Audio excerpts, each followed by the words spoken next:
Hi hello all, എല്ലാവർക്കും നമസ്കാരം. സഹകാരി P S സിയുടെ മറ്റൊരു ലൈഫ് സയൻസ് സെഷനിലേക്ക് ഏവർക്കും ഹൃദ്യമായ സ്വാഗതം. ഇന്നത്തെ ക്ലാസ് നിങ്ങളെ കൂട്ടിക്കൊണ്ടുപോകാൻ പോകുന്നത് ജീവൻ്റെ അടിസ്ഥാന ഘടകം എന്നൊക്കെ നമ്മൾ മനസ്സിലാക്കുന്ന, അല്ലെങ്കിൽ നമ്മുടെ ഓരോ ജീവജാലങ്ങളും നിർമ്മിക്കപ്പെട്ടിരിക്കുന്നതിൻ്റെ അടിസ്ഥാന ഘടകമായിട്ടുള്ള സെല്ലുകളെ പറ്റിയിട്ടുള്ള വിശദാംശങ്ങളിലേക്കാണ്.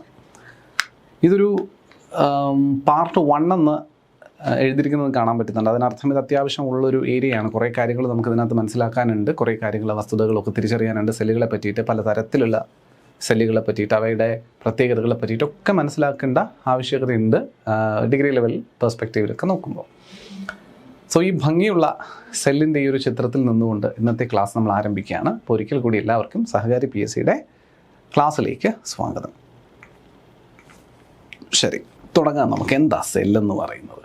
ഇപ്പം ഞാൻ ആദ്യം സൂചിപ്പിച്ച പോലെ തന്നെ എല്ലാ വസ്തുക്കളും നിർമ്മിക്കപ്പെട്ടിരിക്കുന്നതിന്, ഈ ജീവജാലങ്ങളെല്ലാം നിർമ്മിക്കപ്പെട്ടിരിക്കുന്നതായിട്ട് കണക്കാക്കുന്ന അടിസ്ഥാനമായിട്ടുള്ള മെറ്റീരിയലാണ് സെല്ല്. നമ്മളെല്ലാവരും സെല്ല് കൊണ്ട് നിർമ്മിക്കപ്പെട്ടിരിക്കുന്നത് അല്ലേ. ഇഷ്ടംപോലെ സെല്ലുകൾ നമ്മുടെ എല്ലാം ബോഡിയിലുണ്ട്, നമുക്കറിയാം. എല്ലാം ഇഷ്ടം ആയിരപ്പം നമ്മളൊന്ന് വെറുതെ ഞാൻ എൻ്റെ ഈ കൈയുടെ ഉപരിതലം ഒന്ന് തൂക്കുമ്പോൾ തന്നെ ആയിരക്കണക്കിന് സെല്ലുകളാണ് ഇവിടെ നിന്ന് തെറിച്ച് പോയിട്ടുണ്ടാവുക എന്നൊക്കെ നമ്മൾ പറഞ്ഞു കേട്ടിട്ടുണ്ട്.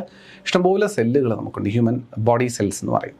നിങ്ങൾ ഈ നമ്മുടെ സ്നിഫർ ഡോഗ്സ് എന്ന് പറയുമ്പോൾ പോലീസ് നായ, ഈ പോലീസ് നായ ഈ കളനെ പിടിക്കുന്നതിനെ പറ്റിയിട്ടുള്ള പിന്നെ ഇതെങ്ങനെയാണെന്നുള്ളതിനെ പറ്റി നിങ്ങൾ ചിന്തിച്ചിട്ടുണ്ടോ? അപ്പോൾ നമുക്ക് എല്ലാവർക്കും അറിയാം, അത് സ്മെല്ല്. ഇപ്പോൾ dogs are very good at smell ചെയ്യുന്നതിന് വളരെ മികച്ച മൂക്കുകളും ഇന്ദ്രിയങ്ങളും ഉള്ള ആൾക്കാരാണ്, അല്ലെങ്കിൽ ഇന്ദ്രിയങ്ങളുള്ള ജീവജാലങ്ങളാണ് നായ്ക്കൾ. ആൾക്കാരല്ല, ജീവജാലങ്ങൾ. അപ്പോൾ നായ്ക്കൾക്ക് ഈ സ്മെല്ല്, ഒരാളെ സ്മെല്ല് ചെയ്ത് തിരിച്ചറിയാം, ഒരാളുടെ പ്രസൻസ് സ്മെല്ല് ചെയ്ത് തിരിച്ചറിയാനൊക്കെ സാധിക്കുന്നത് എന്തുകൊണ്ടാണെന്ന് വെച്ച് കഴിഞ്ഞാൽ, ഇപ്പം ഞാനെന്ന വ്യക്തി നടക്കുന്ന ഈ പാതയിൽ മുഴുവൻ ഞാൻ നടക്കുന്ന സമയത്ത് ആയിരക്കണക്കിന് ബോഡി സെൽസ് ഷെഡ് ചെയ്യുന്നുണ്ടെന്നാണ് പറയുക. അപ്പോൾ എൻ്റെ ശരീരം നിർമ്മിക്കപ്പെട്ടിരിക്കുന്നത് ലക്ഷക്കണക്കിന് സെല്ലുകളും ഉണ്ടാകും. ആ ലക്ഷക്കണക്കിന് സെല്ലുകളിൽ പലതും പുനർജനിച്ചു കൊണ്ടേയിരിക്കുന്ന സെല്ലുകളാണ്. വീണ്ടും വീണ്ടും ആ ഒരു സെല്ല് കുറച്ച് സമയം മാത്രമാണ് ഒരു സെല്ലിന് ലൈഫ് ഉണ്ടാവുക. അത് കഴിഞ്ഞിട്ട് ആ സെല്ല് നശിക്കും, പുതിയ സെല്ല് ഫോം ചെയ്യും, വീണ്ടും വീണ്ടും ഈ പ്രോസസ്സ് കണ്ടിന്യൂ ചെയ്തുകൊണ്ടേയിരിക്കും. അങ്ങനെ സെല്ലുകൾ മൾട്ടിപ്ലൈ ചെയ്യപ്പെട്ട് കാലാകാലങ്ങളായിട്ട് സെല്ലുകൾ ഇങ്ങനെ പുതുതായി ഉപയോഗിച്ചുകൊണ്ടും പുതുതായി ഉൽപ്പാദിപ്പിക്കപ്പെട്ടുകൊണ്ടും ഇരിക്കുകയും ചെയ്യുന്നൊരു ജീവജാലം തന്നെയാണ് നമ്മളും. അപ്പോൾ ഈ പുതുതായിട്ട് സെല്ലുണ്ടാകുന്നു എന്ന് പറയുമ്പോൾ തന്നെ പഴയ സെല്ലുകൾക്ക് നാശനഷ്ടം സംഭവിക്കുന്നു. അതിനെ ഡെഡ് സെൽസ് എന്ന് നമ്മൾ വിളിക്കും. ആ ഡെഡ് സെൽസ് എല്ലാം നമ്മുടെ ബോഡിയിൽ നിന്ന് അറിഞ്ഞോ അറിയാതെയോ ഒക്കെ പുറന്തള്ളപ്പെടുന്നുമുണ്ട്. അപ്പോൾ മനുഷ്യൻ നടന്നു പോകുന്ന വഴികളിലുടനീളം തന്നെ മനുഷ്യൻ ഈ ഡെഡ് മനുഷ്യൻ്റെ സെല്ലുകളെ ഷെഡ് ചെയ്തിട്ടാണ് പോവുക.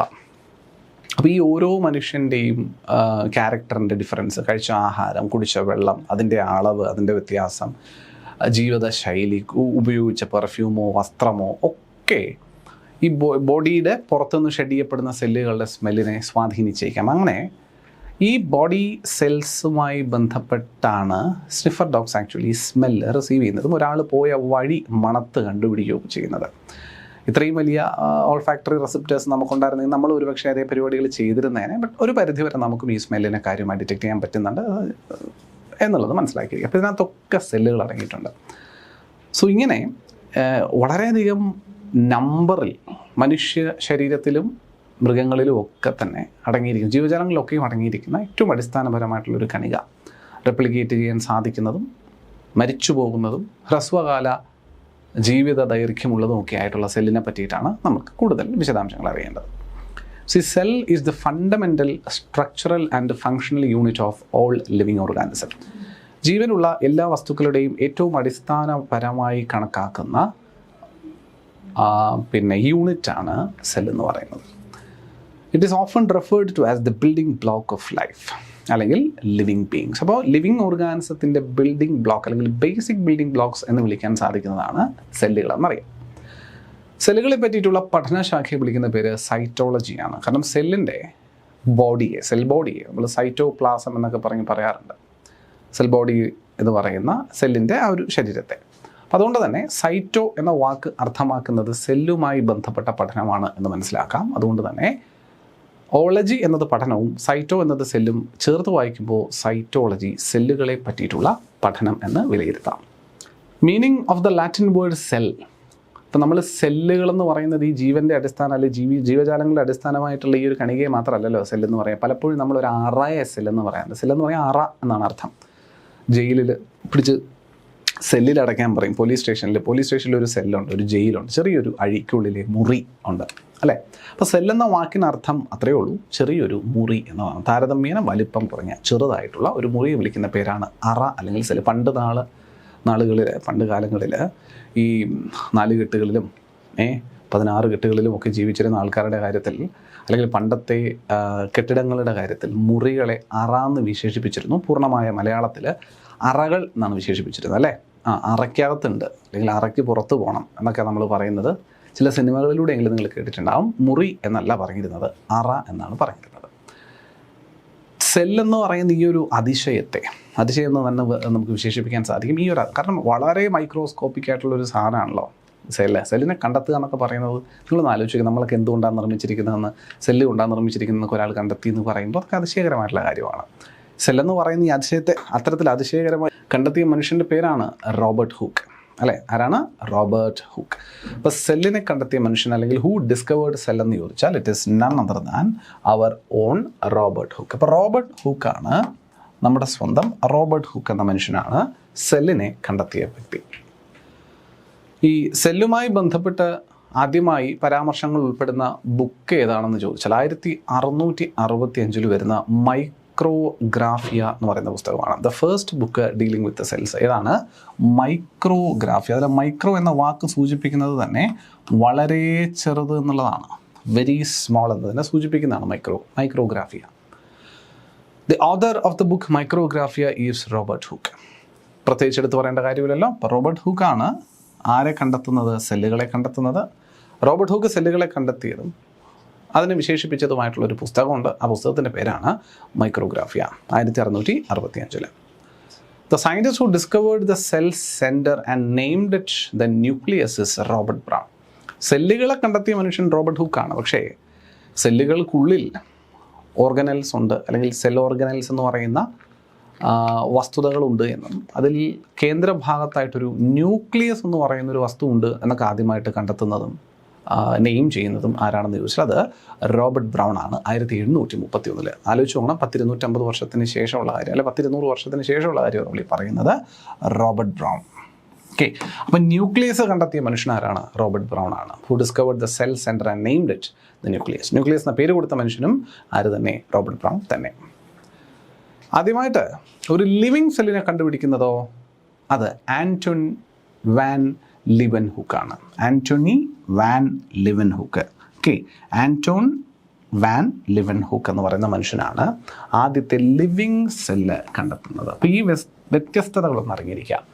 സെല്ല് കണ്ടെത്തിയ മനുഷ്യനാരെന്ന് മാത്രമാണ് ചോദ്യം. ഡെഡ് സെല്ലാവാം, ലിവിങ് സെല്ലാവാം അല്ലേ. പക്ഷേ നമ്മളിവിടെ എടുത്ത് പറയുന്നുണ്ട് ആദ്യം ലിവിങ് സെല്ല് കണ്ടെത്തിയത് ആന്റോണി വാൻ ലിവൻഹൂക്ക് ആണെന്ന്. അതുകൊണ്ട് തന്നെ സ്വാഭാവികമായിട്ടും റോബർട്ട് ഹൂക്ക് കണ്ടെത്തിയത് അതായിരിക്കാം, ഡെഡ് സെല്ലായിരിക്കാം അല്ലേ. അതെ. അപ്പോൾ ആദ്യമായി സെൽ കണ്ടെത്തിയ മനുഷ്യൻ റോബർട്ട് ഹൂക്ക്, ആദ്യമായി സെല്ലിൻ്റെ ന്യൂക്ലിയസ് കണ്ടെത്തിയ മനുഷ്യൻ റോബർട്ട് ബ്രൗൺ. രണ്ടിലും റോബർട്ട് ഉണ്ട്, മാറിപ്പോകരുത്. റോബർട്ട് ഹൂക്കും റോബർട്ട് ബ്രൗണും. ബ്രൗണ് ന്യൂക്ലിയസാണ്, ബ്രൗൺ കളറിലാണ് ന്യൂക്ലിയസ് ഇരിക്കുന്നത് ആലോചിച്ചാൽ മതി. എന്നാൽ ആദ്യം ലിവിങ് സെല്ല് കണ്ടെത്തുന്നത് ആന്റോൺ വാൻ ലിവൻഹൂക്കുമാണ് എന്നും മനസ്സിലാക്കിയിരിക്കാം. ഈ സെല്ലുകളെ പറ്റിയിട്ട് ഒരുപാട് തിയറികൾ ആദ്യകാലങ്ങളിൽ 1800-കളിൽ ഈ സെല്ലിൻ്റെ ന്യൂക്ലിയസും മറ്റുമൊക്കെ കണ്ടെത്തിയത് സമയം തൊട്ട് തന്നെ ഇഷ്ടംപോലെ തിയറികൾ കാര്യമായിട്ട് പ്രചരിക്കപ്പെട്ടിട്ടുണ്ട്. ഇതിൽ പലതും അബ്സർവ്ഡ് ആയിട്ടുള്ള സ്റ്റേറ്റ്മെൻറ്റുകളായിരുന്നു, പലതും പിന്നീട് പിൽക്കാലത്ത് ശരിയാണെന്ന് മനസ്സിലാക്കാൻ സാധിച്ചിട്ടുമുണ്ട്. സോ ഇൻ 1838 ആ ഒരു ഹിസ്റ്റോറിക് റെട്രോസ്പെക്ട് ജസ്റ്റ് ഒന്ന് അറിഞ്ഞിരിക്കാൻ നിങ്ങൾ. In 1838 Matthias Schleiden, a German botanist, examined a large number of plants. Okay, ഇപ്പോൾ ഒരു ജർമ്മൻ ബൊട്ടാനിസ്റ്റ് ഒരുപാട് സസ്യങ്ങൾ ഇങ്ങനെ ഒബ്സർവ് ചെയ്യുകയാണ് 1838. He observed that all plants R composed of different kinds of cells which form the tissues of the plant. അപ്പോൾ ഈ ഓരോ പ്ലാന്റുകളിലും വ്യത്യസ്തമായിട്ടുള്ള സെല്ലുകൾ ചേർന്ന് വ്യത്യസ്തമായിട്ടുള്ള ടിഷ്യൂസ് ഉണ്ടായിട്ടാണ് പ്ലാന്റ് നിലനിൽക്കുന്നതെന്ന് മനസ്സിലാക്കുന്നത്. At about the same time Theodor Schwann, ആരാണ്? Theodor Schwann, a British zoologist. അദ്ദേഹം ഒരു ബ്രിട്ടീഷ് സുവോളജിസ്റ്റാണ്. അപ്പോൾ ഒരു ജർമ്മൻ ബൊട്ടാനിസ്റ്റും ഒരു ബ്രിട്ടീഷ് സുവോളജിസ്റ്റും ഓൾമോസ്റ്റ് ഒരേ ടൈം ലൈനിൽ ഓരോ കാര്യങ്ങൾ കണ്ടെത്തുകയാണ്. ബൊട്ടാനിസ്റ്റ് പ്ലാന്റ്സിലെ സെല്ലുകളെ പറ്റിയിട്ട് പരാമർശം നടത്തുകയും തിയോഡർ ഷ്വാൻ എന്ന British zoologist studied different types of animal cells and reported that cells had a thin outer layer which is today known as the plasma membrane അല്ലെങ്കിൽ സെൽ മെംബ്രെയിൻ നമ്മൾ പറയാറുണ്ട്. അപ്പോൾ ആനിമൽ സെല്ലിനെ പഠിക്കുകയും ആനിമൽ സെല്ലുകൾക്ക് പുറമെ ഒരു ചെറിയൊരു ഔട്ടർ ലെയർ ഉണ്ട്, അതിൻ്റെ പേരാണ് പ്ലാസ്മ മെംബ്രെയിൻ. ഇതിൻ്റെ പേരാണ് പ്ലാസ്മ മെംബ്രെയിൻ. അപ്പോൾ ഇതേപ്പറ്റി പരാമർശിക്കുന്നുണ്ട് ആര്? Theodore Schwann 1839. അപ്പോൾ മാത്തിയാസ് ഷ്ലീഡൻ ജർമ്മൻ സയൻറ്റിസ്റ്റ് അല്ലെങ്കിൽ ജർമ്മൻ ബൊട്ടാനിസ്റ്റ് 1838 പ്ലാന്റ്സിനെ പറ്റി പഠിക്കുകയും സെല്ലുകൾ കമ്പോസ് ചെയ്യപ്പെട്ട ടിഷ്യൂ ഉണ്ടായിട്ടാണ് പ്ലാന്റ് സർവൈവ് ചെയ്യുന്നത് മനസ്സിലാക്കുകയും അതേ 1839 കാലഘട്ടം തിയോഡർ ഷ്വാൻ ബ്രിട്ടീഷ് സുവോളജിസ്റ്റ് മനുഷ്യനെ തന്നെ ജീവികളുടെ ആനിമൽസിൻ്റെ ജന്തുവർഗത്തിൻ്റെ എന്താ പറയുക സെല്ല് പരിശോധിച്ചിട്ട് ഒരു പ്ലാസ്മ മെംബ്രെയിൻ ഉണ്ടെന്ന് കണ്ടെത്തുകയും ചെയ്യുന്നുണ്ട്. He also concluded based on his studies on plant tissues that the presence of a cell wall is a unique character of plant cell. On the basis of this, Schwann proposed the hypothesis that the bodies of animals and plants are composed of cells and products of cells. അപ്പോൾ ഇങ്ങനെ ഇപ്പോൾ Schwann തന്നെ കണ്ടെത്തുകയാണ്. അതിനകത്തുനിന്ന് ഈ പുള്ളിയുടെ കണ്ടെത്തലുകളിൽ ഇപ്പോൾ animal സെല്ലിന് സെൽ മെംബ്രെയിൻ ഉണ്ടെന്ന് കണ്ടെത്തിയതിനോടൊപ്പം തന്നെ അദ്ദേഹം കണ്ടെത്തുന്നുണ്ട് പ്ലാന്റ് സെല്ലുകൾക്ക് ഒരു സെൽ വാളിൻ്റെ പ്രസൻസ് ഉണ്ടെന്ന് കണ്ടെത്തുന്നുണ്ട്. അപ്പോൾ എന്തായാലും ഇതിൻ്റെ എല്ലാം അടിസ്ഥാനത്തിൽ അവരെത്തിച്ചേരുന്ന കൺക്ലൂഷൻ എന്ന് പറയുമ്പോൾ ഇത്രേ ഉള്ളൂ, അനിമൽ ബോഡീസ് ആയാലും ശരി പ്ലാന്റ് ബോഡീസ് ആയാലും ശരി ഇതെല്ലാം കമ്പോസ് ചെയ്തിരിക്കുന്നത്, ഇതെല്ലാം നിർമ്മിക്കപ്പെട്ടിരിക്കുന്നത് എന്തിൽ നിന്നാണെന്നും അല്ലെങ്കിൽ ഇതെല്ലാം എന്തിൻ്റെ പ്രോഡക്റ്റുകളാണെന്നും സെല്ലുകളുടെ നിർമ്മിക്കപ്പെട്ടതാണെന്നോ സെല്ലുകളുടെ പ്രോഡക്റ്റ് ആണെന്നോ ഉള്ള കൺക്ലൂഷനിലേക്ക് അവർ എത്തിച്ചേരുന്നു. Schleiden and Schwann together formulated the cell theory. അങ്ങനെ പ്ലാന്റ്സിൻ്റെയും ആനിമൽസിനെയും പറ്റിയിട്ടുള്ള പഠനം നടത്തിയ ഇരുവരും ചേർന്നാണ് സെൽ തിയറി ഫോർമുലേറ്റ് ചെയ്യുന്നത്. However this theory did not explain how new cells are formed. സെല്ലുകളുണ്ട്, അതിന് മെംബ്രെയിനും സെൽ വോളും ഒക്കെ ഉണ്ട് എന്നൊക്കെ അവർ പറഞ്ഞുവെങ്കിലും എങ്ങനെയാണ് സെൽസ് ഉണ്ടാകുന്നത് എന്നുള്ളതിൻ്റെ പരാമർശം സെൽ തിയറിക്ക് കൊണ്ടുവരാൻ സാധിച്ചില്ല. അതായത് ഷ്ലീഡൻ്റെയും ഷ്വാനിൻ്റെയും എന്താ പറയുക ജോയിൻ്റ് എഫേർട്ടിലുണ്ടായിട്ടുള്ള സെൽ തിയറിക്ക് സാധിച്ചിട്ടില്ല. 1855 10 വർഷത്തിനിപ്പുറം Rudolf Virchow first explained that cells divide and new cells are formed from pre existing cell.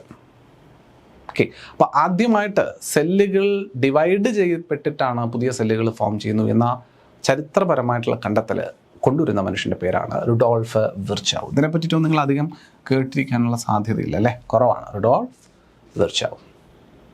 He modified the hypothesis of Schleiden and Schwann to give the cell theory to a final shape.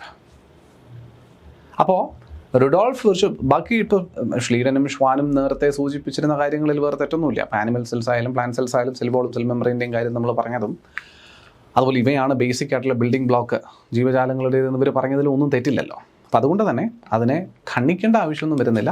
അതിൽ കൂട്ടിച്ചേർക്കലുകൾ മാത്രമാണ് ചെയ്യുന്നത്. Rudolf വിർച്ചൗവിൻ്റെ ഭാഗമായി അദ്ദേഹം ഈ ഒരു സെല്ലിൻ്റെ division concept cell തിയറിയോട് കൂട്ടിച്ചേർക്കപ്പെടുന്നു. അങ്ങനെ ഒരു ഫൈനൽ ഷേപ്പ് സെൽ തിയറിക്ക് വരുന്നു.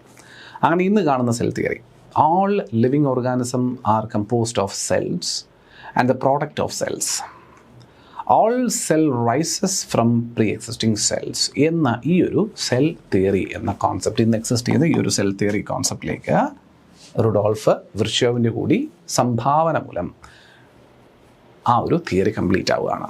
So we now know what are living organisms made up of, അതും different plants and animals made up of എന്താണെന്ന് അറിയാം. And we know where this come from. ഈ സെല്ലുകൾ കൊണ്ടാണ് നിർമ്മിക്കപ്പെട്ടത്. ശരി, അപ്പോൾ ഈ സെല്ല് എവിടെ നിന്ന് വന്നു? സ്വാഭാവിക ചോദ്യമാണ്. അതിനുള്ള ഉത്തരവും കിട്ടിയിട്ടുണ്ട്. ഓൾറെഡി എക്സിസ്റ്റ് ചെയ്തിരുന്ന സെല്ലുകളിൽ നിന്ന് തന്നെയാണ് സെല്ല് വന്നിരിക്കുന്നത്. അപ്പോൾ ആദ്യ സെല്ല് എങ്ങനെ ഉണ്ടായി എന്നുള്ള ചോദ്യത്തിൽ നിന്ന് ഇവിടെ പ്രാധാന്യമില്ല. നിലവിൽ ഉള്ള സെല്ലുകളിൽ നിന്ന് മറ്റ് സെല്ലുകൾ ഉണ്ടാകുന്നു എന്നുള്ളത് പഠിക്കും. ഈ സെല്ലുകൾ നമ്മൾ പലതരത്തിൽ പിന്നീട് ഡിവൈഡ് ചെയ്യാനും പഠിക്കാനും ഒക്കെ തുടങ്ങി. അതിൽ പ്രാഥമികമായിട്ടും ചെയ്യപ്പെടുന്ന ഇപ്പോൾ പ്ലാന്റ് സെൽ ആനിമൽ സെൽ എന്ന് പറയുന്ന ഡിവിഷനെ പറ്റി നമ്മൾ ജസ്റ്റ് സൂചിപ്പിച്ചു. അങ്ങനെയുണ്ട്. അതിൽ തന്നെ ചെറിയ ചെറിയ വേരിയേഷൻസ് ഉണ്ട്. ഇപ്പോൾ സെൽ മെംബ്രെയിൻ, സെൽ വോൾ എന്നൊക്കെ പറയുന്ന കോൺസെപ്റ്റിൽ സെൽ വോളിൻ്റെ പ്രസൻസും ആബ്സെൻസും ഉള്ള കാര്യങ്ങൾ. ഇപ്പോൾ സെൽ വോൾ പ്ലാന്റിൻ്റെ സെല്ലുകളുടെ കാര്യത്തിൽ നമ്മളിപ്പോൾ പറഞ്ഞേ ഉള്ളൂ. സെൽ വോൾ എന്ന് പറയുന്ന ഒരു അഡീഷണൽ ലെയർ ഓഫ് പ്രൊട്ടക്ഷൻ കൂടി പ്ലാന്റ്സിൻ്റെ കാര്യത്തിലുണ്ട്. ആനിമൽസിന് സെൽ വോൾ എന്ന് പറയുന്ന ഒരു സാധനമില്ല, സെൽ മെംബ്രെയിൻ മാത്രമാണ് ഉള്ളത്. അല്ലെങ്കിൽ പ്ലാസ്മ മെംബ്രെയിൻ എന്ന് പറയുന്ന സാധനം മാത്രമാണ് ഉള്ളത്. രണ്ടൊന്നാണ്. സെൽ മെംബ്രെയിൻ തന്നെയാണ് നമ്മൾ പ്ലാസ്മ മെംബ്രെയിൻ എന്നും പറയുന്നത് അല്ലേ, അത് മാത്രമേ ഉള്ളൂ എന്ന് പറയുന്നു. അപ്പോൾ ആ ഒരു ഡിഫറൻസ് ഒക്കെ ആനിമൽ സെല്ലും പ്ലാന്റ് സെല്ലും തമ്മിലുണ്ട്. പിന്നെ ചെറിയ ചെറിയ കാര്യങ്ങളുണ്ട് വേറെയും. നിങ്ങളത് നിങ്ങളുടെ NCERT ടെക്സ്റ്റ് ബുക്കിൽ അല്ലെങ്കിൽ SCERT ടെക്സ്റ്റ് ബുക്കിലൊക്കെ പഠിച്ചിട്ടുണ്ടാകും. ഈ രണ്ട് ഫിഗറും വരച്ചിട്ട് പ്ലാന്റ് സെല്ലിൻ്റെയും ആനിമൽ സെല്ലിൻ്റെയൊക്കെ ഫിഗർ വരച്ച് നിങ്ങളുടെ +1 ടെക്സ്റ്റ് ബുക്കിനകത്ത് പഠിക്കാനുണ്ട്. എനിഹൗ, അതല്ലാണ്ടുള്ള മറ്റൊരു ക്ലാസിഫിക്കേഷൻ സെല്ലുകളെ പറ്റിയിട്ട് ആദ്യമേ മനസ്സിലാക്കി പോകുന്ന കാര്യം എന്ന് പറയുന്നതാണ് പ്രോ കാരിയോട്ടിക് സെൽസും അതുപോലെ യു കാരിയോട്ടിക് സെൽസും. പ്രോ കാരിയോട്ടിക് സെല്ലും ഉണ്ട്, യു കാരിയോട്ടിക് സെല്ലും ഉണ്ട്. ഇങ്ങനെ രണ്ട് തരത്തിൽ നമ്മൾ സെല്ലുകളെ ഡിവൈഡ് ചെയ്യും. എന്താണ് അപ്പോൾ പ്രോ കാരിയോട്ടിക് സെല്ല്? എപ്പോഴും പ്രോ എന്ന് പറയുന്നത് എന്തോ പാസ്റ്റിന് സൂചിപ്പിക്കുന്നത് പോലൊരു തോന്നലുണ്ട്. നമുക്ക് നോക്കാം. Prokaryotic cells are simpler and generally smaller than eukaryotic cells. Eukaryotic സെല്ലുകളേക്കാൾ താരതമ്യേന ചെറുതും ജനറലി സിംപ്ലറുമായിട്ടുള്ള സെല്ലുകളാണ് പ്രോ കാരിയോട്ടിക് സെല്ലുകൾ. അതായത് പ്രോ എന്നതിനെ നിങ്ങൾ പ്രാചീനം എന്ന് കണക്കൂട്ടിയാൽ മതി. പ്രോ എന്നതിനെ പ്രാചീനം എന്നത് മാറ്റി കണക്കൂട്ടിക്കോ. പെട്ടെന്ന് ഓർത്ത് വയ്ക്കാൻ വേണ്ടി പറഞ്ഞ കേട്ടോ. പ്രാചീന കാലഘട്ടങ്ങളിലെല്ലാം കുറവാണല്ലോ. ഇന്നാണ് എല്ലാം കൂടുതൽ സർപ്ലസ്. പണ്ടെല്ലാം കുറവാണ്, മിതമായിട്ട് മാത്രമുള്ളൂ. അപ്പോൾ സിമ്പിളാണ് കാര്യങ്ങൾ. ഇന്ന് പണ്ട് നമ്മുടെ പിന്നെന്താ പറയുക, ഇതിൽ ബാത്റൂമിൽ കുളിമുറിയിൽ ഷവറിന് അതുപോലെ ചൂടുവെള്ളം തണുത്ത വെള്ളം വരാനുള്ള ടാപ്പ് എന്നൊക്കെ പറയണമെങ്കിൽ ചൂടുവെള്ളം വരുന്ന സാഹചര്യമാണെങ്കിൽ കൂടിയും ചൂടുവെള്ളം വരാൻ ഒരു പ്രത്യേക ടാപ്പ് വയ്ക്കും, തണുത്ത വെള്ളം വരുന്ന പ്രത്യേക ടാപ്പ്, രണ്ട് ടാപ്പിലൂടെ വരിക. ഇന്ന് പുതിയ സാഹചര്യത്തിൽ അതൊക്കെ കുറച്ചുകൂടി കോംപ്ലക്സ് ആയി. ഇതിന് പകരം മിക്സർ എന്ന് പറയുന്നൊരു സാധനം വന്നിട്ടുണ്ട്. ഒരൊറ്റ എന്താ പറയുക ടാപ്പിൽ തന്നെ നിങ്ങൾക്ക് ചൂടുവെള്ളവും തണുത്ത വെള്ളവും വരുത്താം. ചില നോബ് അങ്ങോട്ടും ഇങ്ങോട്ടും ഒക്കെ തിരിച്ചു വെച്ചാൽ അതിൽ തന്നെയാണ് ഷവർ ഓപ്പറേറ്റ് ചെയ്യുന്നത്, ടാപ്പ് ഓപ്പറേറ്റ് ചെയ്യുന്നത്, ചൂടുവെള്ളം തണുത്ത വെള്ളം ഓപ്പറേറ്റ് ചെയ്യുന്നത്, എല്ലാം അത് തന്നെയാണ്. അപ്പോൾ സംഗതി ഒരല്പം കോംപ്ലിക്കേറ്റഡ് കൂടി ആയിട്ടുണ്ട് എന്നുള്ളതാണ്. അപ്പോൾ ഏതായിരുന്നു സിംപ്ലർ? രണ്ട് ടാപ്പിൽ തന്നാൽ എളുപ്പമുണ്ടല്ലോ. ഇത് ചൂട് ഇത് തണുപ്പെന്ന് പറയും, എളുപ്പമുണ്ട്. അപ്പോൾ സിംപ്ലർ പഴയതാണ്. അപ്പോൾ അങ്ങനെ ആലോചിച്ചാൽ മതി. പ്രോ കാരിയോട്ടിക് പ്രാചീനം. ഇപ്പോൾ ഇവന്മാർ സിംപ്ലറാണ്, യു കാരിയോട്സിനേക്കാൾ താരതമ്യേന ചെറുതാണ്. കാരണം പല കാര്യങ്ങളും അല്ലെങ്കിൽ ഓർഗനൈസവുമാരിൽ കുറവായിരിക്കാം. So they R known for multiplying very rapidly. പക്ഷേ ഇവന്മാർക്ക് ഒരു പ്രത്യേകതയുണ്ട്. യു കാരിയോട്ടിക് സെല്ലുകളെ കമ്പയർ ചെയ്യുമ്പോൾ പ്രോ കാരിയോട്ടിക് സെല്ലുകളുടെ അറിയപ്പെടുന്ന രീതി തന്നെ ഇവന്മാർ പെട്ടെന്ന് റാപ്പിഡായിട്ട് എന്ത് ചെയ്യുന്നതാണ്, മൾട്ടിപ്ലൈ ചെയ്യുന്നതാണ്. എക്സാമ്പിൾസ് നമ്മുടെ bacteria, blue green algae, mycoplasma, PPLO, pleuropneumonia like organisms. Pneumonia എന്ന് പറയുന്നത് ഒരു ബാക്ടീരിയ കോസിങ് ഡിസീസ് ആണെന്നൊക്കെ നമുക്കറിയാം. അതുപോലെ pleuropneumonia like organisms, bacterias, blue green algaes, ഇവയെല്ലാം ആർക്ക് ഉദാഹരണമാണ്? പ്രോ കാരിയോട്ടിക് സെല്ലുകൾക്ക് ഉദാഹരണമാണ്. And they rapidly multiply. ബാക്ടീരിയയ്ക്ക് പലതരം ഷേപ്പുകളുണ്ട്. ഇപ്പോൾ ഈ പ്രോ കാരിയോട്ടിക് സെല്ലുകൾക്ക് ഏറ്റവും വലിയ ഉദാഹരണമായിട്ട് നമ്മൾ പറയുന്ന കൂട്ടരാണ് ബാക്ടീരിയകൾ. ബാക്ടീരിയ തന്നെ ഒരുപാട് ടൈപ്പിലുണ്ട്, ഒരുപാട് ഷേപ്പിലുണ്ട്, ഒരുപാട് ക്യാരക്ടേഴ്സ് കാണിക്കുന്നവരുണ്ട്. അപ്പോൾ ഇതിനെല്ലാം ബേസിക്കലി ഷേപ്പിനെയൊക്കെ അടിസ്ഥാനപ്പെടുത്തി നമ്മൾ 4 ബേസിക് ഷേപ്പുകൾ അടിസ്ഥാനപ്പെടുത്തി 4ആയിട്ട് നമ്മൾ ബാക്ടീരിയാസിനെ തരംതിരിച്ചിരിക്കുന്ന കാണാൻ പറ്റും. ഒന്ന് ബാസില്ലസ് ബാക്ടീരിയാസ്, ബാസില്ലസ് തുറിഞ്ചൻസിസ് എന്നൊക്കെ നിങ്ങൾ കേട്ടിട്ടുണ്ട്. BT വഴുതന, BT കോട്ടണിലത്തൊക്കെ വരുന്ന B. ആ B ബാസില്ലസ് ആണ്. ബാസില്ലസ് എന്ന് പറഞ്ഞാൽ റോഡ് ഷേപ്പുള്ള ബാക്ടീരിയാസ് എന്നാണ്. അതെങ്ങനെ ഇരിക്കും? റോഡ് ഷേപ്പ് ബാക്ടീരിയാസ് ആണ് ബാസില്ലസ്. 2 കോക്കസ്, സ്പെറിക്കൽ അല്ലെങ്കിൽ റൗണ്ട് ഷേപ്പിൽ കാണുന്ന ബാക്ടീരിയകളെയാണ് എന്ത് വിളിക്കുക? കോക്കസ് ബാക്ടീരിയാസ് എന്ന് വിളിക്കുക. കോക്കസ് ബാക്ടീരിയസ് സ്പെറിക്കൽ ആയിരിക്കും, ഉരുണ്ടതായിരിക്കും. പിന്നെയുണ്ട് വിബ്രിയോ. വിബ്രിയോ എന്നത് കോമ ഷേപ്പൊക്കെ വരുന്ന ബാക്ടീരിയകളെ വിളിക്കുന്ന പേരാണ് വിബ്രിയോ. Last one സ്പൈറലം. എന്തായിരിക്കും? സ്പൈറൽ ഷേപ്പിൽ അല്ലേ? സ്പൈറലം എന്ന് പറയുമ്പോൾ സ്പൈറൽ ഷേപ്പിൽ കാണപ്പെടുന്ന ബാക്ടീരിയകളെ വിളിക്കുന്ന പേരാണ് സ്പൈറലം. അപ്പോൾ ഷേപ്പിൻ്റെ അടിസ്ഥാനത്തിൽ പ്രോ കാരിയോട്ടിക് ഓർഗാനിസങ്ങളായ ബാക്ടീരിയകളെ നമ്മൾ 4ആയിട്ട് തരംതിരിക്കുന്നുണ്ട്. ഒന്ന് ബാസില്ലസ് എന്ന് പറഞ്ഞാൽ റോഡ് ഷേപ്പിലുള്ള ബാക്ടീരിയ. റോഡെന്ന് പറയുമ്പോൾ ഒരു ദണ്ട് എന്നാണ് ഉദ്ദേശിച്ചത്. ഇപ്പോൾ ഈ പേനയൊക്കെ പോലെ നിങ്ങൾക്ക് കാണാൻ പറ്റും. ഇതുപോലെ ഒരു ദണ്ട് പോലെ ഇരിക്കുന്ന ബാക്ടീരിയകളെയാണ് ബാസില്ലസ് എന്ന് വിളിക്കുക. ഇനി ഉരുണ്ട ആകൃതിയിലും ബാക്ടീരിയസിനെ കാണാൻ സാധിക്കും. അവന്മാരെ വിളിക്കുന്ന പേര് കോക്കസ് എന്നാണ്. അതുപോലെ വിബ്രിയോ എന്നത് കോമയുടെ ആകൃതിയിൽ കാണപ്പെടുന്ന ആ ബാക്ടീരിയകളെ വിളിക്കുന്ന പേര് വിബ്രിയോ. സ്പൈറൽ ആകൃതിയിൽ കാണുന്നവന്മാർ സ്പൈറലം. ക്ലിയർ ആണെന്ന് പ്രതീക്ഷിക്കുന്നു. ഇനി ഫിഗറിൻ്റെ കാര്യമൊക്കെ വിട്ടേരെ. ഷോൺ ഇൻ ഫിഗർ 8.2 8.2 ഇവിടെ കാണിച്ചിട്ടില്ല. എനിഹൗ സൈസ് കമ്പയർ ചെയ്താൽ ഇപ്പോൾ നമ്മുടെ യു കാരിയോട്ടിക് സെല്ലുകളും പ്രോ കാരിയോട്ടിക് സെല്ലുകളുടെയും കാര്യം നമ്മൾ പറഞ്ഞുവല്ലോ. ഈ പ്രോ കാരിയോട്ടിക് സെല്ലുകൾ പൊതുവേ സൈസിൽ ചെറുതാണെന്നാണ് ആദ്യമേ പരാമർശിച്ചത്. ഏകദേശം 10 മുതൽ 20 മൈക്രോമീറ്റർ വരെയാണ് യു കാരിയോട്ടിക് സെല്ലുകളുടെ വലുപ്പം വരുന്നതെങ്കിൽ 1 മുതൽ 2 മൈക്രോമീറ്റർ വരെ ആയിരിക്കും ടിപ്പിക്കൽ ഒരു ബാക്ടീരിയയുടെ വലുപ്പം വരിക. എന്നാൽ ഒരു PPLO ഒക്കെ ആണെങ്കിലോ 0.1 മൈക്രോമീറ്റർ പോലെയും ചെറുതായിരിക്കും എന്ന് സാരം. അതായത് മിനിമം ഒരു 10-20 മൈക്രോമീറ്ററൊക്കെ വലിപ്പം വരുന്ന യൂക്യാരിയോട്ടിക് സെല്ലുകളെ കമ്പയർ നോക്കുമ്പോൾ പ്രോക്യാരിയോട്ടിക് സെല്ലുകളുടെ വലിപ്പം അതിൽ 10-1 അതിൽ താഴെയോ ഒക്കെ ആവുന്ന തരത്തിൽ വരെ ആവറേജ് വലിപ്പം നമുക്ക് പറയാൻ പറ്റും. ഓക്കെ, 1 മൈക്രോമീറ്റർ 2 മൈക്രോമീറ്ററൊക്കെ താഴെയാണ് അവരുടെ വലിപ്പം എന്ന് പറയുന്നത്. വൈറസുകളുടെ വലിപ്പം പറഞ്ഞാൽ അതിലും ചെറുതാട്ടോ, 0.02 to 0.2 മൈക്രോമീറ്ററൊക്കെയാണ് വൈറസുകൾ. അതിലും ചെറുതാണ്. ബാക്ടീരിയ കാണുന്നതിനേക്കാളും ബുദ്ധിമുട്ടാണ് വൈറസുകളെ കണ്ടെത്താൻ. അതുകൊണ്ട് ഈ വൈറൽ ഡിസീസസിനൊക്കെ എഗെയിൻസ്റ്റുള്ള പ്രതിരോധമൊക്കെ കണ്ടെത്തുന്ന ഒരല്പം ബുദ്ധിമുട്ട് അനുഭവപ്പെടുന്നത്. ഓക്കെ, അപ്പോൾ നമ്മൾ ഈ പ്രോക്യാരിയോട്ടിക് സെല്ലുകളുടെ കീ ആയിട്ടുള്ള സ്ട്രക്ചറൽ ഫീച്ചേഴ്സ് ഒന്ന് നോട്ട് ചെയ്ത് നോക്കാം. ഒന്ന്, A cell envelope and cytoplasm. ഈ സെൽ വോൾ ഉണ്ട്. എക്സെപ്റ്റ് ഫോർ മൈക്കോപ്ലാസ്മയ്ക്ക് ഒഴികെ all prokaryotes have a rigid cell wall surrounding the cell membrane. അപ്പോൾ സെൽ മെംബ്രെയിനിനെ സറൗണ്ട് ചെയ്തുകൊണ്ട് കൃത്യമായൊരു സെൽ വോൾ കൂടി ഉണ്ടാവും. മൈക്കോപ്ലാസ്മ എന്ന പ്രോക്യാരിയോട്ടിക് സെൽ ഒഴികെ ബാക്കി എല്ലാ പ്രോക്യാരിയോട്ടിക് സെല്ലുകളുടെയും കാര്യത്തിൽ എന്തിൻ്റെ പ്രസൻസ് ഉണ്ട്? സെൽ വാളിൻ്റെ പ്രസൻസ് ഉണ്ട്. അവർക്ക് സെൽ മെംബ്രെയിൻ ഉണ്ടോ? സെൽ മെംബ്രെയിൻ ഓൾറെഡി ഉണ്ട്. അതിന് പുറമേ എന്തിൻ്റെ കൂടി പ്രസൻസ് ഉണ്ട്? സെൽ വാളിൻ്റെ കൂടി പ്രസൻസ് ഉണ്ടെന്ന് മനസ്സിലാക്കുക. സൈറ്റോപ്ലാസം എന്ന് പറയുന്നതാണ് ഈ സെല്ലിൻ്റെ ബോഡിക്കുള്ളിൽ അടങ്ങുന്ന ഫ്ലൂയിഡ് മാട്രിക്സിന് വിളിക്കുന്ന പേരാണ് സൈറ്റോപ്ലാസം. ഓക്കെ, ആ സൈറ്റോപ്ലാസം തന്നെയാണ് ഈ സെൽ ബോഡിക്ക് അതിൻ്റെ ഷേപ്പൊക്കെ കൊടുക്കുകയൊക്കെ ചെയ്യുന്നത്. ഏത് ഷേപ്പായാലും നമ്മളിപ്പോൾ ഒരു ബലൂൺ എടുത്ത് അതിൽ നിറയെ വെള്ളം നിറച്ചാൽ ആ ബലൂൺ വീർത്ത് വന്ന് ബലൂണിൻ്റെ നിലവിലുള്ള ആകൃതി അച്ചീവ് ചെയ്യുന്നതിന് കാരണക്കാരനാവുന്നവൻ ആ വെള്ളമായിരിക്കുമല്ലോ എന്ന് പറയുന്നത് പോലെയാണ് സൈറ്റോപ്ലാസം. സെല്ലിൽ മുഴുവനായി നിറഞ്ഞ് പരന്ന് കിടക്കുന്നത് തന്നെയാണ് നമ്മുടെ സൈറ്റോപ്ലാസം എന്ന് പറയുന്നത്. അതുകൊണ്ട് തന്നെ സൈറ്റോപ്ലാസമാണ് fluid matrix inside the cell എന്ന് പറയാം. സെല്ലിന് ആകൃതി കൊടുക്കുന്നതും സൈറ്റോപ്ലാസം തന്നെ നമുക്ക് പറയാം. 2, ജനറ്റിക് മെറ്റീരിയൽ. ന്യൂക്ലിയസ് ഇല്ലാത്ത സാധനമാണ് പ്രോക്യാരിയോട്ടിക് സെല്ലുകൾ എന്നുള്ളത് മനസ്സിലാക്കുക. യൂക്യാരിയോട്ടിക് പ്രോക്യാരിയോട്ടിക് സെല്ലുകളുടെ പ്രധാന ഡിഫറൻസ് തന്നെ പ്രോക്യാരിയോട്ട് പ്രാചീനമല്ലേ മക്കളെ? പ്രോക്യാരിയോട്ട് എന്ന് പറഞ്ഞാൽ പ്രാചീന സെല്ലുകളാണ്. ഈ സെല്ലുകളിൽ കൃത്യമായിട്ട് മെംബ്രെയിൻ ബൗണ്ട് ന്യൂക്ലിയസ് ഇല്ല. മെംബ്രെയിൻ ബൗണ്ട് ന്യൂക്ലിയസ് ഇല്ലാത്തവന്മാരാണ് പ്രോക്യാരിയോട്ടിക് സെൽസ്. ഇങ്ങനെയാണ് പ്രോക്യാരിയോട്ടിക് സെല്ല് നമ്മൾ ഡിഫൈൻ ചെയ്യുന്നത് പോലും. The does not have a cell membrane bound nucleus. അതുപോലെ മെംബ്രെയിൻ ബൗണ്ട് ഓർഗനൽസും ഒക്കെ കുറവായിരിക്കും ആർക്ക്? പ്രോക്യാരിയോട്ടിക് സെല്ലിന്. അപ്പോൾ സാധാരണഗതിയിൽ നമുക്കറിയാം ഒരു സെല്ലിൽ ജനറ്റിക് മെറ്റീരിയൽസ് എല്ലാം സ്റ്റോർ ചെയ്യപ്പെടുന്ന സെല്ലിലാണ്. സെല്ലിലെ ന്യൂക്ലിയസിനകത്തുള്ള ക്രോമസോമുകളിലൊക്കെയാണല്ലോ നമ്മൾ ഈ DNA മറ്റും കാണുക. ഇവിടെ എന്തില്ലടേ? ഒരു ന്യൂക്ലിയസ് എന്ന് പറയാനൊരു സാധനമില്ല. ന്യൂക്ലിയസ് പറയുന്നത് കൃത്യമായിട്ടൊരു ചാക്കി കിട്ടിയ ഒരു സാധനം പോലെ അതിനകത്ത് വേണമല്ലോ. അങ്ങനെ ഒരു സംഗതി ഇതിനകത്തില്ല. അതുകൊണ്ട് തന്നെ ഇവിടെ ജനറ്റിക് മെറ്റീരിയൽ ഒരു വെൽ ഡിഫൈൻഡ് ന്യൂക്ലിയസിനുള്ളിൽ അല്ല കിടക്കുന്നതെന്ന് മനസ്സിലാക്കിയിരിക്കുക. അത് ഫ്രീ ആയിട്ട് ഈ സൈറ്റോപ്ലാസത്തിൽ തന്നെ അങ്ങ് കാണുകയാണ്.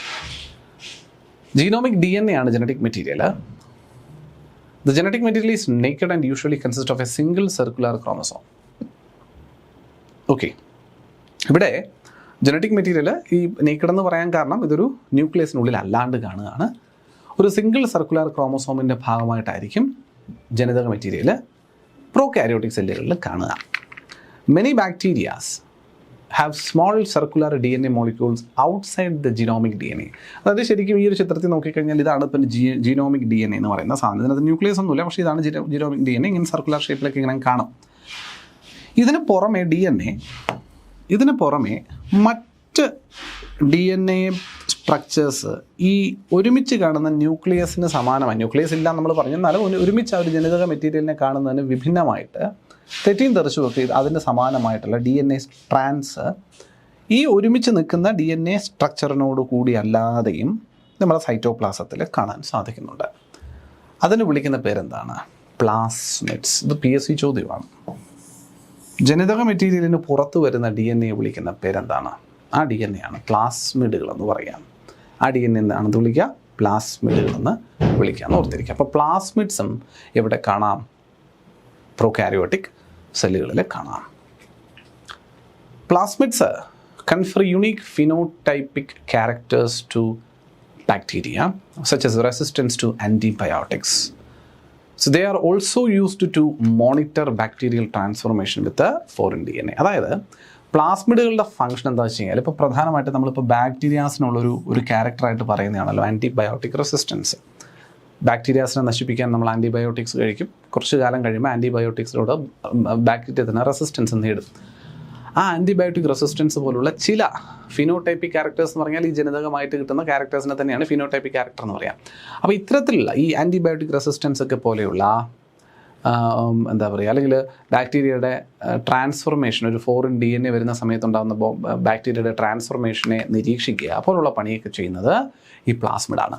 ഓക്കെ, അപ്പോൾ ബാക്ടീരിയൽ ആൻറ്റിബയോട്ടിക് റെസിസ്റ്റൻസ് കൊടുക്കാൻ പ്രധാനപ്പെട്ട കാരണക്കാരനാകുന്ന ജനിതക മെറ്റീരിയൽ ആരാണെന്ന് ചോദിച്ചാൽ അത് പ്ലാസ്മിഡാണ്. അല്ലെങ്കിൽ DNA മെറ്റീരിയൽ ഏതാണെന്ന് ചോദിച്ചാൽ അത് പ്ലാസ്മിഡുകളാണെന്ന് മനസ്സിലാക്കിയിരിക്കുക. അതാണ് പ്ലാസ്മിഡുകളുടെ മെയിൻ പണി.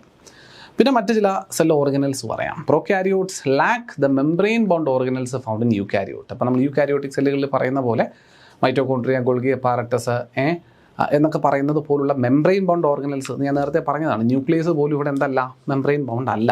എന്നാലും പ്രോക്യാരിയോട്ടിലും എന്ത് പറയാം, ഇൻറ്റേർണൽ ഓർഗനൽസ് ഉണ്ട് എന്ന് തന്നെ പറയാൻ പറ്റും. പക്ഷേ ഇതൊന്നും കൃത്യമായിട്ട് എടുത്ത് ഡിസ്റ്റിങ്വിഷ് ചെയ്യാൻ പറ്റുന്ന പോലെ ഇപ്പം മെംബ്രെയിൻ ബൗണ്ട് ഓർഗനൽസ് ആയിട്ടൊന്നും കാണുന്നില്ല എന്ന് മനസ്സിലാക്കിയിരിക്കുക.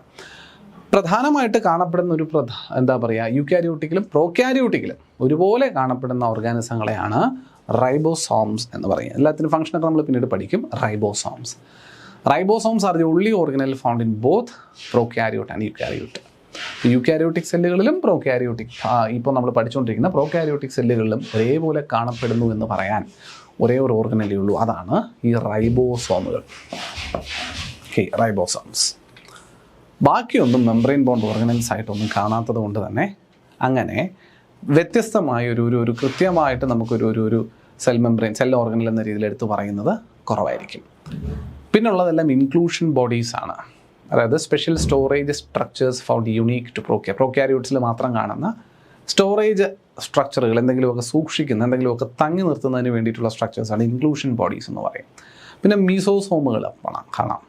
A specialized differentiated form of cell membrane that enfolds into the cell, and this is a characteristic feature unique to prokaryote. പ്രോക്യാരിയോട്ടുകളിൽ മാത്രം കാണുന്ന ഒരു തരത്തിലുള്ള യുണീക്ക് ഫീച്ചറാണ് മീസോസോമുകൾ എന്ന് പറയുന്ന ഒരു specialised form of cell membrane. അത് സെല്ലിനുള്ളിലേക്ക് മടങ്ങി നിൽക്കുന്ന, സെൽ മെംബ്രെയിനുകളിൽ ചില പ്രദേശങ്ങൾ സെല്ലിനുള്ളിലേക്ക് മടങ്ങി ഇറങ്ങി നിൽക്കുന്നത് പോലുള്ളൊരു പ്രതീതി കാണിച്ചു തരുന്ന സംഭവമുണ്ട്. അതിനെയാണ് നമ്മൾ മീസോസോമുകൾ എന്ന് വിളിക്കുക. സെൽ മെംബ്രെയിൻ തന്നെ മടങ്ങി ഉള്ളിലേക്ക് ഇറങ്ങി നിൽക്കുന്നത് പോലുള്ള സ്ട്രക്ചർ ഫോം ചെയ്യുന്നതിനെയാണ് മീസോസോമുകൾ എന്ന് വിളിക്കുക.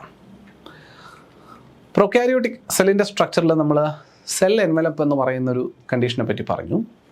Most prokaryotes, especially bacteria, have A chemically complex 3 layered cell envelope. പഠിച്ചു വെച്ചോളുക. എത്രയാണ് ഇതൊക്കെ ഡീറ്റെയിൽഡ് ആയിട്ട് ഇൻഡെപ്ത് ചോദ്യങ്ങൾ ചോദിക്കുന്നതിന് വേണ്ടിയിട്ടാണ് ഈ കണ്ടൻറ്റ്, അത് അഡ്രസ്സ് ചെയ്യുന്നതിന് വേണ്ടിയിട്ടാണ് ഈ കണ്ടൻറ്റുകൾ നിങ്ങൾക്ക് തരുന്നത്. ഓക്കെ, സെൽ എൻവലപ്പിൽ എങ്ങനെയാണ് പറഞ്ഞത്, പ്രോക്യാരിയോട്ടിലെ പ്രധാനികൾ എല്ലാവരും തന്നെ, പ്രത്യേകിച്ച് ബാക്ടീരിയകൾ, ഒരു 3 ലെയേർഡ് കോംപ്ലക്സ് ആയിട്ടുള്ള, കെമിക്കലി കോംപ്ലക്സ് ആയിട്ടുള്ള സെൽ എൻവലപ്പാണ് ഫോളോ ചെയ്യുക. From the outermost to the innermost the layers are: ഒന്ന് ഗ്ലൈക്കോ കാലിക്സ്. ആദ്യത്തെ ലെയർ ഏതാണ്? ഔട്ടർ മോസ്റ്റ് ലെയർ അല്ലേ. ഔട്ടർ മോസ്റ്റിൽ നിന്ന് ഇന്നർ മോസ്റ്റിലോട്ട് നമ്മൾ നോക്കുകയാണ്. Glycocalyx outermost. അപ്പോൾ എന്താ glycocalyx? The term glycocalyx is related to what? Prokaryotic cells അല്ലെങ്കിൽ bacterial cells. The outermost protective layer. Its composition and thickness vary among different bacteria. ഓരോ ബാക്ടീരിയക്ക് അത് മാറിക്കൊണ്ടിരിക്കും. പക്ഷേ ഏറ്റവും outermost layer ആരാണ്? ഗ്ലൈക്കോ കാലിക്സ് ആണ്. Slime layer, a juice അല്ലെങ്കിൽ ലൂസ് ജെല്ലി ലൈക്ക് ഷീത്ത്, അതിനെയാണ് സ്ലൈം ലെയർ എന്ന് പറയുക. പിന്നുള്ളതോ capsule, a thick and a tough layer. ഈ പറയുന്ന ഏതിനകത്തുള്ളതാണ്? നമ്മുടെ ഗ്ലൈക്കോ കാലിക്സിൻ്റെ ഭാഗമായിട്ടുള്ളതാണ്. സ്ലൈം ലെയർ ഉണ്ട്, ഒരു ലൂസായിട്ടുള്ള ജെല്ലിയിലേക്ക് ഷീത്താണ്. ജെല്ലിയിലേക്ക് നമ്മളൊരു ജെല്ല് പോലെ തോന്നിക്കുന്ന ഒരു കവറിങ് ആയിരിക്കാം. ക്യാപ്സ്യൂൾ ഒരു തിക്കായിട്ടുള്ള ഒരു ടഫ് ലെയറും കാണും. 2 സെൽ വോളാണ്. ഓക്കെ, നമ്മൾ പറഞ്ഞ 3 ലെയറുകളിൽ ഏറ്റവും പുറത്തുള്ളത് ഗ്ലൈക്കോ കാലിക്സ് ലെയർ. അത് കഴിഞ്ഞ് വരുന്ന cell wall. Determines the shape of the cell and provide strong structural support to prevent the bacterium from bursting or collapsing. ബാക്ടീരിയയുടെ സെല്ലിൻ്റെ ഷേപ്പ് നൽകുന്നതിന് സെൽ വോളിൻ്റെ പങ്ക് ചെറുതൊന്നുമല്ല. നമ്മൾ സൈറ്റോപ്ലാസത്തിൻ്റെ കാര്യം പറഞ്ഞുവെങ്കിലും സെൽ വോളാണ് ശരിക്കും അതിനൊന്ന് ബൗണ്ട് ചെയ്ത് നിർത്തുന്നത്. അപ്പോൾ സെൽ വോള് ബാക്ടീരിയയ്ക്ക് ഷേപ്പ് കൊടുക്കാൻ സഹായിക്കുന്നുണ്ട്. അതുപോലെ തന്നെ ബേസ്റ്റ് ചെയ്ത് പൊട്ടാതിരിക്കാൻ, സെല്ല് പൊട്ടിപ്പോകാതിരിക്കുന്നതിന് സഹായിക്കുന്നതും ഈ സെൽ വോൾ എന്ന് പറയുന്ന ലെയറാണ്. 3ാമത്തെ ലെയറാണ് പ്ലാസ്മ മെംബ്രെയിൻ എന്ന് പറയുന്നത്, the innermost layer. And this is selectively permeable, meaning it controls what enters and exits the cell, the body. അതായത് ഈ സെൽ വോളിൻ്റെയും അതുപോലെ പിന്നെ ഗ്ലൈക്കോകാലിക്സിൻ്റെയൊക്കെ കാര്യം പറയുന്ന പോലെ അല്ല പ്ലാസ്മ മെംബ്രെയിൻ. പ്ലാസ്മ മെംബ്രെയിൻ ഒരു സെമി പെർമിയബിൾ അല്ലെങ്കിൽ സെമി പെർമിയബിൾ എന്ന് പറയുന്നത് തെറ്റാണ്, സെലക്റ്റീവ്ലി പെർമിയബിൾ മെംബ്രെയിൻ എന്ന് പറയാം. അതായത് ഈ സെല്ലിനുള്ളിലേക്ക് ആര് പോകണം, സെല്ലിനുള്ളിൽ നിന്ന് പുറത്തേക്ക് ആര് പോകണം എന്നൊക്കെ തീരുമാനിക്കുന്ന ലെയർ ഏതാണെന്ന് ചോദിച്ചാൽ അത് പ്ലാസ്മ മെംബ്രെയിനാണ്. ഇവിടെ ഇട്ടുന്നുണ്ടോ? അപ്പോൾ സെല്ലിനുള്ളിലേക്ക് എന്തെങ്കിലും ഒരു വസ്തുവിനെ നമ്മൾ കടത്തി വിടുകയാണെങ്കിൽ ആരുടെ അനുമതിയോടുകൂടിയാണ് അത് കടന്നു പോവുക? പ്ലാസ്മ മെംബ്രെയിൻ്റെ. പ്ലാസ്മ മെംബ്രെയിനാണ് ആരെ അകത്തേക്ക് കടത്തണം അല്ലെങ്കിൽ ആരെ പുറത്തേക്ക് വിടണം എന്ന കാര്യമൊക്കെ തീരുമാനിക്കുന്നത് പഠിച്ചിരിക്കുക. അപ്പോൾ ഇങ്ങനെയുള്ള 3 ലെയറുകൾ ചേരുന്നതാണ് ഒരു പ്രോകാരിയോട്ടിക് സെല്ലിൻ്റെ ഔട്ടർ പ്രൊട്ടക്റ്റീവ് കവറിങ് എന്ന് പറയാം. ശരിയാണോ? സെറ്റ്. മനസ്സിലായെന്ന് പ്രതീക്ഷിക്കുന്നു. റെക്കോർഡിംഗ് ആണ്, നിങ്ങൾക്ക് കാണാൻ പറ്റും. ഗ്രാം സ്റ്റെയിനിങ് എന്ന് പറയുന്ന പ്രോസസ്. എന്താ ഗ്രാം സ്റ്റെയിൻ? ഇപ്പോൾ ക്രിസ്ത്യൻ ഗ്രാം എന്ന് പറയുന്ന ഒരു മനുഷ്യൻ ഡെവലപ്പ് ചെയ്ത് ബാക്ടീരിയകളെ തിരിച്ചറിയാൻ വേണ്ടി ഡെവലപ്പ് ചെയ്തിരിക്കുന്ന ഒരു മെഷീനാണ്, ഒരു മെത്തേഡാണ് gram stain. So developed by Christian Gram, this method classifies bacteria into 2 groups based on differences in their cell envelopes. Gram positive bacteria that take up and retain the gram stain. Gram negative bacteria that do not retain the stain. അതായത് stain പിടിക്കുന്ന, colour പിടിക്കുന്ന, നമ്മൾ സാധാരണ വളരെ ചുരുക്കം വളരെ വലുപ്പം കുറഞ്ഞ വസ്തുക്കളെയൊക്കെ ഒബ്സർവ് ചെയ്യുമ്പോൾ, ഇപ്പോൾ bacterias are one such very small organisms. അപ്പോൾ ഇവരെയൊക്കെ ഒബ്സർവ് ചെയ്യണം എന്നുണ്ടെങ്കിൽ നമുക്ക് ഇവർക്ക് കളർ കൊടുക്കണം. നിങ്ങൾ മിക്കപ്പോഴും പല കളറുകളിൽ ഈ ബാക്ടീരിയകൾ കണ്ടിട്ടുണ്ട്. ഈ കളറുകൾ ബാക്ടീരിയക്ക് കിട്ടുന്നതിൻ്റെ കാരണം എന്തെന്നറിയോ? ഇവർ സ്റ്റെയിൻ ചെയ്യപ്പെടുന്നു. നമ്മൾ കൊടുക്കുന്ന ആർട്ടിഫിഷ്യൽ കളറിൽ നമുക്ക് ഇവരെ കാണാം. കാരണം കളർ കൊടുക്കാത്ത പക്ഷം നമുക്കിവരെ തിരിച്ചറിയാൻ പറ്റാണ്ട് വരും ഒരു ബാക്ക്ഗ്രൗണ്ടിൽ. അപ്പോൾ അതുകൊണ്ട് ഇവരെ തിരിച്ചറിയുന്നതിന് വേണ്ടിയിട്ടാണ് ആ ഒരു മാധ്യമത്തിലേക്ക് കളർ ആഡ് ചെയ്യുന്നത്, സ്റ്റെയിൻ ആഡ് ചെയ്യുന്നത്. അങ്ങനെ സ്റ്റെയിൻ റീറ്റെയിൻ ചെയ്യുന്ന ബാക്ടീരിയകളെ ഗ്രാം പോസിറ്റീവ് ബാക്ടീരിയകളെന്നും, ഈ സ്റ്റെയിനിനെ റീറ്റെയിൻ ചെയ്യാത്തവരെ, മഷി പുരളാത്തവരെ, അല്ലെങ്കിൽ പുരണ്ടാലും പെട്ടെന്ന് തന്നെ പഴയ പൂർവ്വസ്ഥിതിയിലേക്ക് പോകുന്ന ബാക്ടീരിയകളെ ഗ്രാം നെഗറ്റീവ് ബാക്ടീരിയ എന്ന രീതിയിൽ വിശേഷിപ്പിച്ചു. ഓക്കെ, അപ്പോൾ എന്താ ഗ്രാം പോസിറ്റീവ്, എന്താ ഗ്രാം നെഗറ്റീവ് എന്നറിയാം. ക്രിസ്ത്യൻ ഗ്രാം എന്ന മനുഷ്യൻ ഡെവലപ്പ് ചെയ്ത ബാക്ടീരിയകളെ തിരിച്ചറിയുന്നതിന് വേണ്ടിയിട്ടുള്ള ഒരു സ്റ്റെയിനിങ് പ്രോസസ്സാണ്. ആ സ്റ്റെയിനിങ് പ്രോസസ്സിൻ്റെ ഭാഗമായിട്ട് അദ്ദേഹം ബാക്ടീരിയകളെ 2ആയിട്ട് തരംതിരിച്ചു, ഗ്രാം പോസിറ്റീവ് എന്നും ഗ്രാം നെഗറ്റീവ് എന്നും. എന്തിൻ്റെ അടിസ്ഥാനത്തിൽ? സ്റ്റെയിനിങ് ചെയ്യുമ്പോൾ ആ സ്റ്റെയിൻ റീറ്റെയിൻ ചെയ്യുന്നവന്മാർ ഗ്രാം പോസിറ്റീവ് എന്നും സ്റ്റെയിൻ റീറ്റെയിൻ ചെയ്യാത്തവന്മാർ ഗ്രാം നെഗറ്റീവ് എന്നും അദ്ദേഹം പേരിട്ട് വിളിച്ചു. അപ്പോൾ ഒന്ന് നമ്മുടെ സെല്ലിൻ്റെ ഔട്ടർ കവറിംഗ് ആണ്, സെല്ലിൻ്റെ പ്രൊട്ടക്റ്റീവ് കവറിംഗ്. അതിനകത്ത് നമ്മൾ കാലിക്സും അതുപോലെ പിന്നെ സെൽ വാളും സെൽ മെംബ്രെയിനും നമ്മൾ പഠിച്ചു. 2 സ്പെഷ്യലൈസ്ഡ് ഇൻറ്റേർണൽ ഇൻഫോൾഡിങ്സ്, നമ്മൾ പേര് വിളിച്ചതാണ് mesosomes.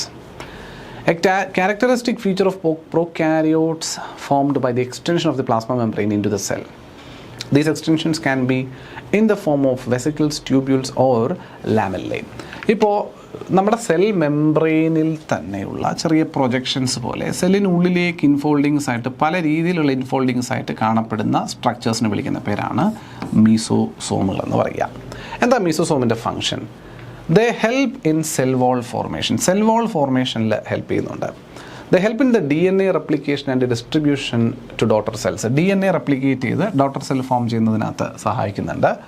And it helps in the process of respiration as well as secretion പ്രോസസ്സുകൾക്കും സെല്ലിൻ്റെ റെസ്പിറേഷൻ പ്രോസസ്സുകളെയും സപ്പോർട്ട് ചെയ്യുന്നു. അതുപോലെ തന്നെ ഇതിൻ്റെ പ്രധാനപ്പെട്ട ഫങ്ഷൻസിലൊന്ന് ഇൻഫോൾഡിങ്സ് ആയിട്ട് അകത്തേക്ക് കിടക്കുന്നതുകൊണ്ട് തന്നെ പ്ലാസ്മ മെംബ്രെയിനിൻ്റെ സർഫസ് ഏരിയ ഇത് ശരിക്കും പറയാൻ വർദ്ധിപ്പിക്കുക. ഇപ്പോൾ നമ്മൾ ചുമ്മാ ഒരു വട്ടം വരയ്ക്കുന്നതും ഈ വട്ടം തന്നെ ഞാൻ ഇങ്ങനെ വരയ്ക്കുന്നതും തമ്മിൽ നല്ല വ്യത്യാസമുണ്ട്.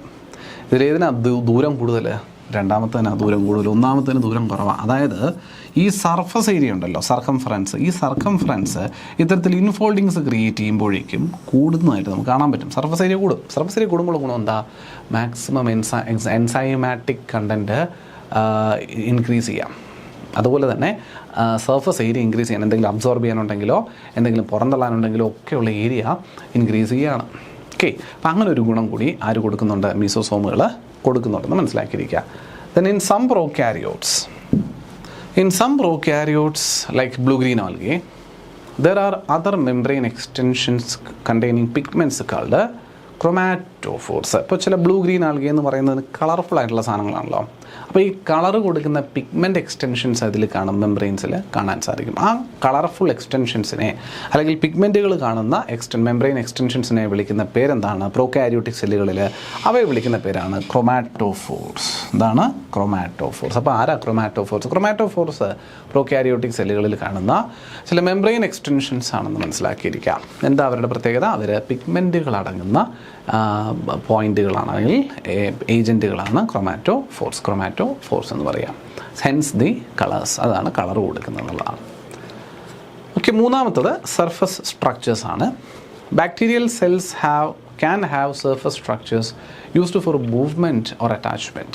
നമ്മുടെ സെല്ലിൻ്റെ അകത്തുള്ള കാര്യങ്ങളെ പറഞ്ഞു, അതല്ലാണ്ട് സെല്ലിന് പുറത്തും സ്ട്രക്ചേഴ്സ് ഉണ്ടാകും. അതിനാണ് സർഫസ് സ്ട്രക്ചേഴ്സ് എന്ന് പറയുക. ഫോർ എക്സാമ്പിൾ, എന്തിനൊക്കെ വേണ്ടിയിട്ടുണ്ടാവുക? മൂവ്മെൻറ്റ്. ഇപ്പോൾ സെല്ലുകൾക്ക്, ബാക്ടീരിയൽ സെല്ലാന്ന് നമ്മൾ പറഞ്ഞു, അപ്പോൾ സെല്ലുകൾക്ക് ഒരു സ്ഥലത്തും മറ്റൊരിടത്തേക്ക് ലോക്കോമോഷൻ, മൂവ് ചെയ്യണം. ഇല്ലെങ്കിൽ സെല്ലിന് മറ്റേതെങ്കിലും ഒരു സ്ട്രാറ്റയിലുമായിട്ട് അറ്റാച്ച് ചെയ്ത് നിൽക്കണം, ആങ്കർ ചെയ്ത് നിൽക്കണം. ഇതിനൊക്കെ ഈ എക്സ്റ്റേണൽ സെല്ല് വെറുതെ ഇങ്ങനെ പ്ലെയിനായിട്ട് നിന്നാൽ പറ്റത്തില്ല. അതിന് എന്തെങ്കിലും ഒരു മെക്കാനിസം നമുക്ക് സെല്ലിൻ്റെ ഔട്ടർ ബോഡിയിൽ കൊടുക്കേണ്ടതുണ്ട്, എക്സ്റ്റീരിയറിൽ കൊടുക്കേണ്ടതുണ്ട്. അപ്പോൾ അങ്ങനെ കൊടുക്കുന്ന ചില സ്ട്രക്ചേഴ്സിൽ ഒന്നാണ് ഫ്ലാജെല്ല എന്ന് പറയുന്നത്. നിങ്ങൾ കേട്ടിട്ടുണ്ടാകും, ഒരു വാല് പോലെ സെല്ലിന് ഉണ്ടാകുന്നതാണ് ഫ്ലാജെല്ല. A thin filamentous extension from the cell wall that helps motile bacteria swim. Motile bacteria എന്ന് പറഞ്ഞാൽ മൂവ് ചെയ്യാൻ പറ്റുന്ന ബാക്ടീരിയാസ് സ്വിം ചെയ്യുക അല്ലെങ്കിൽ മൂവ് ചെയ്ത് പോകുന്നതിന് വേണ്ടിയിട്ട് ഒരു വാല് പോലെ ഒരു ഫിലമെൻറ്റസ് ആയിട്ടുള്ള ഒരു എക്സ്റ്റൻഷൻ ബാക്ടീരിയകളുടെ സർഫസിൽ കാണും. ചില ബാക്ടീരിയ, എല്ലാത്തിലും അല്ല കേട്ടോ, ചിലരിൽ കാണും. അതിനെയാണ് ഫ്ലാജെല്ല എന്ന് പറയുക. ഫ്ലാജെല്ലം ഹാസ് 3 parts. ഒന്ന് ഫിലമെൻറ്റ്, 2 ഹുക്ക്, പിന്നെ ഒന്ന് ബേസൽ ബോഡി. ഓക്കെ, ഫിലമെൻ്റ് ആണ് ഇതിൽ ഏറ്റവും നീളമുള്ള പോർഷൻ എന്ന് പറയാം. ബേസൽ ബോഡി ഉണ്ട്, ഹുക്കുണ്ട്, ഫിലമെൻ്റ് ഉണ്ട്. ആ ഹുക്കാണ് എവിടെയെങ്കിലും ചെന്ന് കൊളുത്താനൊക്കെ സഹായിക്കുന്നത്. 2 pili, elongated tubular structures made of special protein. അവർ മൊബിലിറ്റിക്കൊന്നും സഹായിക്കത്തില്ല, പില്ലി എന്ന് പറയും. പിന്നുള്ളത് ഫിംബ്രിയെ. ഫ്ലജെല്ല പറഞ്ഞു, പില്ലി പറഞ്ഞു, പിന്നെ fimbriae. Small bristle like fibres sprouting out of the cell. ചെറിയ ഫൈബേഴ്സ് ഇങ്ങനെ പുറത്തോട്ട് നിൽക്കുക. They help the bacteria to attach to rocks in streams and to host tissues. Tissues host ചെയ്യുന്നതിനും അതുപോലെ റോക്കുകളിലൊക്കെ ചെന്ന് അറ്റാച്ച് ചെയ്ത് നിൽക്കുന്നതിനും ഒക്കെ ആയിട്ട് സഹായിക്കുന്ന ഫൈബർ ലൈക്ക് അല്ലെങ്കിൽ ഫൈബർ ലൈക്ക് അപ്പിയറൻസ് സെല്ലുകളിൽ കാണുന്നതിനെ വിളിക്കുന്ന പേരാണ് ഫിംബ്രി എന്ന് പറയുക. ഓക്കെ, അപ്പോൾ ഇതിന് നമുക്ക് ഫ്ലജെല്ല, സിയസ് ഇങ്ങനെയുള്ള കാര്യങ്ങളൊക്കെ തന്നെയാണ് ചേർത്ത് പറയുക. 4ാമത്തെ കോമ്പണൻറ്റ് റൈബോസോംസ് ഈ പ്രോകാരിയോട്ടിക് സെല്ലിലും യൂകാരിയോട്ടിക് സെല്ലിലും ഉണ്ടെന്ന് പറഞ്ഞതാണ്. അപ്പോൾ റൈബോസോംസിനെ പറ്റി നോക്കുക.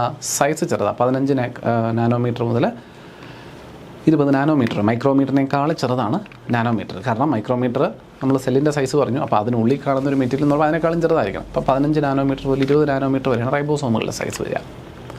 Structures it is made of 2 sub-units, ഒരു 50S and 30S, which together forms the 70S prokaryotic ribosomes.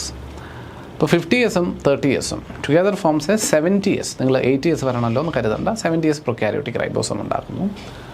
They are the site of protein synthesis for the cell. ഇപ്പോൾ സെല്ലിൻ്റെ വിഭജനത്തിനും ഡെവലപ്മെൻറ്റിനും സഹായിക്കുന്ന പ്രോട്ടീൻ സിന്തസിസ് ചെയ്യുന്ന പോയിന്റ് എന്ന് പറയുന്നത് റൈബോസോമുകളാണ്. പോളി റൈബോസോംസ് ഉണ്ട്, അല്ലെങ്കിൽ പോളിസോംസ് എന്നറിയപ്പെടുന്നവരുണ്ട്. When several ribosomes attach to a single strand of mRNA to translate it into protein simultaneously, the structure is called polysome. ഒന്നിലധികം റൈബോസോമുകൾ ഒരുമിച്ച് അറ്റാച്ച് ചെയ്യപ്പെട്ട് പ്രോട്ടീൻ സിന്തസിസ് സൈമൾട്ടേനിയസ് ആയിട്ട് നടത്തുന്ന സാഹചര്യം വന്നാൽ അവനെ വിളിക്കുന്ന പേരാണ് പോളി. പോളി എന്ന് പറയുമ്പോൾ ഒന്നിൽ കൂടുതൽ എന്നാണ് അർത്ഥം. പോളിഗൺ അല്ലേ, ഒന്നിൽ കൂടുതൽ സൈഡുള്ള ഷേപ്പുകളെ വിളിക്കുന്ന പേരാണ് പോളിഗൺസ് എന്ന് പറയുന്നത്. അപ്പോൾ അത്രേ ഉള്ളൂ. പോളി എന്ന് പറയുമ്പോൾ ഒന്നിൽ കൂടുതൽ മൾട്ടിപ്പിളാണ്. റൈബോസോമുകൾ പ്രോട്ടീൻ സിന്തസിസ് എങ്കിലും റൈബോസോമുകൾ കൂട്ടത്തോടെ ഒരു ഒന്നിൽ കൂടുതൽ റൈബോസോമുകൾ ഒരുമിച്ച് അറ്റാച്ച് ചെയ്ത് ഈ പ്രോസസ്സ് നടത്തുകയാണെന്നുണ്ടെങ്കിൽ അതിന് വിളിക്കുന്ന പേര് പോളി റൈബോസോംസ് എന്നോ പോളിസോംസ് എന്നോ വിളിക്കാം എന്നുകൂടി മനസ്സിലാക്കിയിരിക്കാം. പ്രോകാരിയോട്ടിക് സെല്ലുകളിൽ കാണാൻ സാധിക്കുന്നത് തന്നെയാണ്. ഇൻക്ലൂഷൻ ബോഡീസ് നമ്മൾ പറഞ്ഞല്ലോ, സ്റ്റോറേജ് സ്ട്രക്ചേഴ്സ് ആണ് എന്ന് നമ്മൾ പറഞ്ഞു. ഇൻക്ലൂഷൻ ബോഡീസ്, അപ്പോൾ എന്ത് സ്റ്റോറേജ് സ്ട്രക്ചേഴ്സ് ആണ് അവന്മാർ?